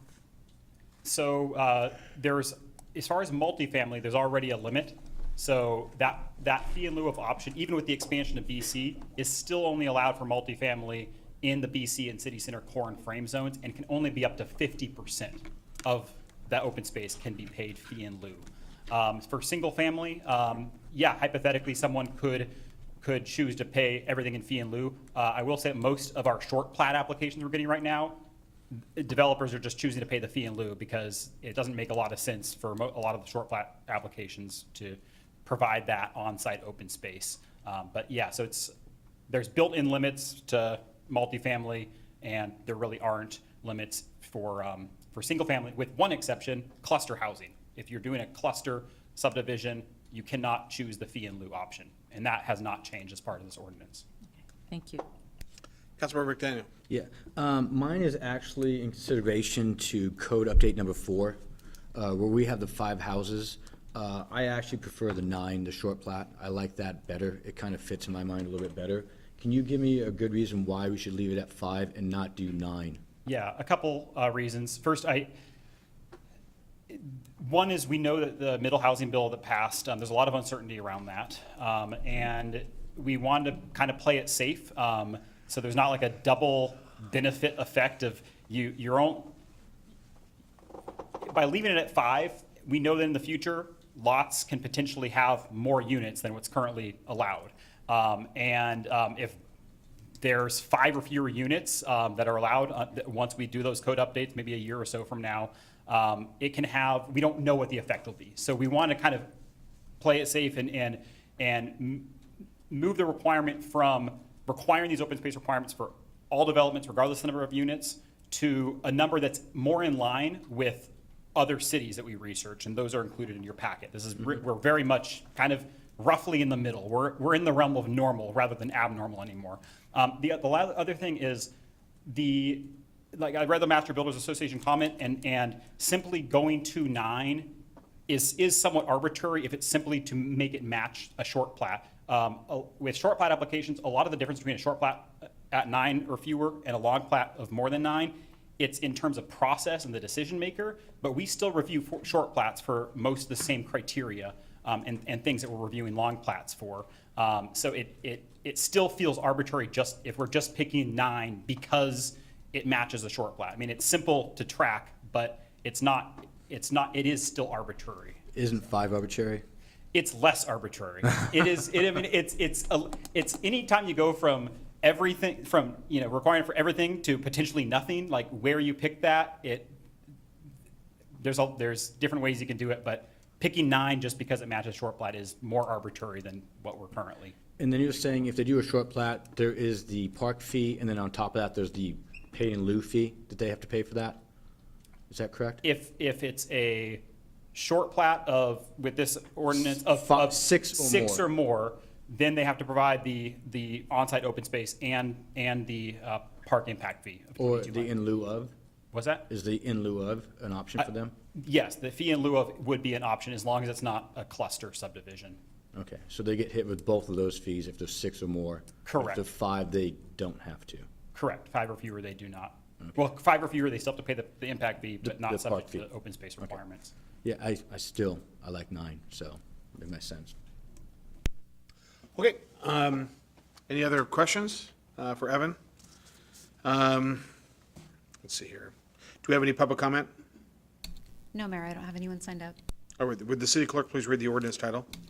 Council Bill 860, Ordinance Residential Open Space Subdivision and Zoning Code Amendments, an ordinance of the City of Federal, Washington relating to residential open space, amending Federal Revised Code 18-55030, 18-55040, 18-55060, 18-60030, 19-05030, 19-05150, 19-10070, 19-12560, 19-200-020, 19-200-040, 19-200-045, 19-200-100, 19-205-010, 19-205-040, 19-205-050, 19-205-070, 19-205-080, 19-215-050, 19-215-070, 19-215-150, 19-220-050,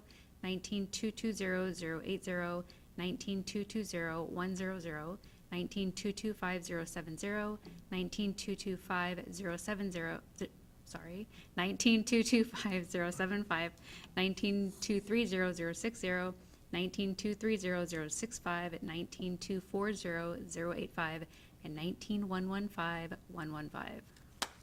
Yay. Councilmember Tran. Mr. Mayor, I move to forward the proposed ordinance to the September 5th, 2023 council meeting for second reading and enactment. Second. It's been a motion, a second. Is there any further discussion? All those in favor? Aye. Aye. Opposed? Aye. Stephanie? Nay, right? Okay. Councilmember Safadusin, Aye. Councilmember McDaniel, Nay. Councilmember Tran, Aye. Councilmember Walsh, Aye. Deputy Mayor Honda, Aye. Council President Kochmar. Aye. Motion carries 5-1. All right, thank you. All right, now, second reading and enactment, item D, 856, ordinance multifamily tax exemption expansion to community business zone. Would the city clerk please read the ordinance title? Council Bill 856, Ordinance Multifamily Tax Exemption Expansion to Community Business Zone, an ordinance of the City of Federal, Washington relating to expanding the city's multifamily dwelling unit limited property tax exemption program to the community business zone, amending Federal Revised Code 330010, 330020, and 330030. Councilmember Walsh? I move to approve I move approval of the proposed ordinance. Second. It's been a motion, a second. Is there any discussion? All those in favor? Aye. Aye. Opposed? Matter passed unanimously. Item E, Council Bill 857, ordinance reviewing Lake Management District Number 1 for Steel Lake and setting September 19th, 2023 as the public hearing for the assessment roll for the district. Would the city clerk please read the ordinance title? Council Bill 857, Ordinance Renewing Lake Management District Number 1 for Steel Lake and setting September 19th, 2023 as the public hearing for the assessment roll for the district. An ordinance of the City of Federal, Washington renewing Lake Management District Number 1 for Steel Lake and setting a September 19th, 2023 public hearing on the assessment roll for the district. Councilmember Walsh? I move approval of the proposed ordinance. Second. There's been a motion, a second. Is there any discussion? All those in favor? Aye. Aye. Opposed? Matter passes unanimously. We're on to council reports. Councilmember Sapadowson. I have nothing to report on. Thank you. Councilmember McDaniel. Just that I enjoyed getting the National Night Out. I thought I was going to go to a bunch of places, and going to one place, sat down, and spent most of the night there, so it was good. I went to the movie at the park. It was a good show. We had some audio issues that got fixed, but it got a little cold, so it was a good movie, though. Yeah, I know, it can deceptively, right? It was, yeah, exactly. How long was there an audio issue? It was kind of in the beginning, it was a little loud, and then a Yeah. couple people addressed it, and then it was a little crackly, but after that one, it was good to go. Good, thank you very much for that feedback. John, did you get that? Oh, where'd John go? Oh, okay, all right. Councilor Tran? Gotta fix the audio, man. I don't have anything to report. Just want to wish everybody a happy summer and see you in September. Very good, thank you very much. There's a song like that. See you in September. A song. Ah. All right, Councilor Walsh. Yeah, I also would just like to say National Night Out was a great event. Made the rounds and actually made it to 11 different places this year. And some I stayed quite a while, some of them were rather quick, but also a lot of great feedback from residents, and I need to talk to Director Niven about some feedback on one of them, so I should have done it already. But a great event, and I would encourage more people to participate in National Night Out. It's a great community event, and I think the very best ones are where they're, you know, setting up at the end of the cul-de-sac or something, inviting all the neighbors, and it's a great community building event. Absolutely, thank you.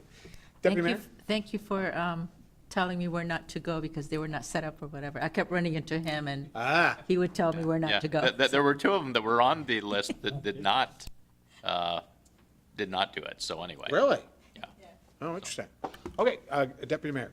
Thank you. So the Kiwanis Salmon Bake was the 4th Friday of July, which it always is.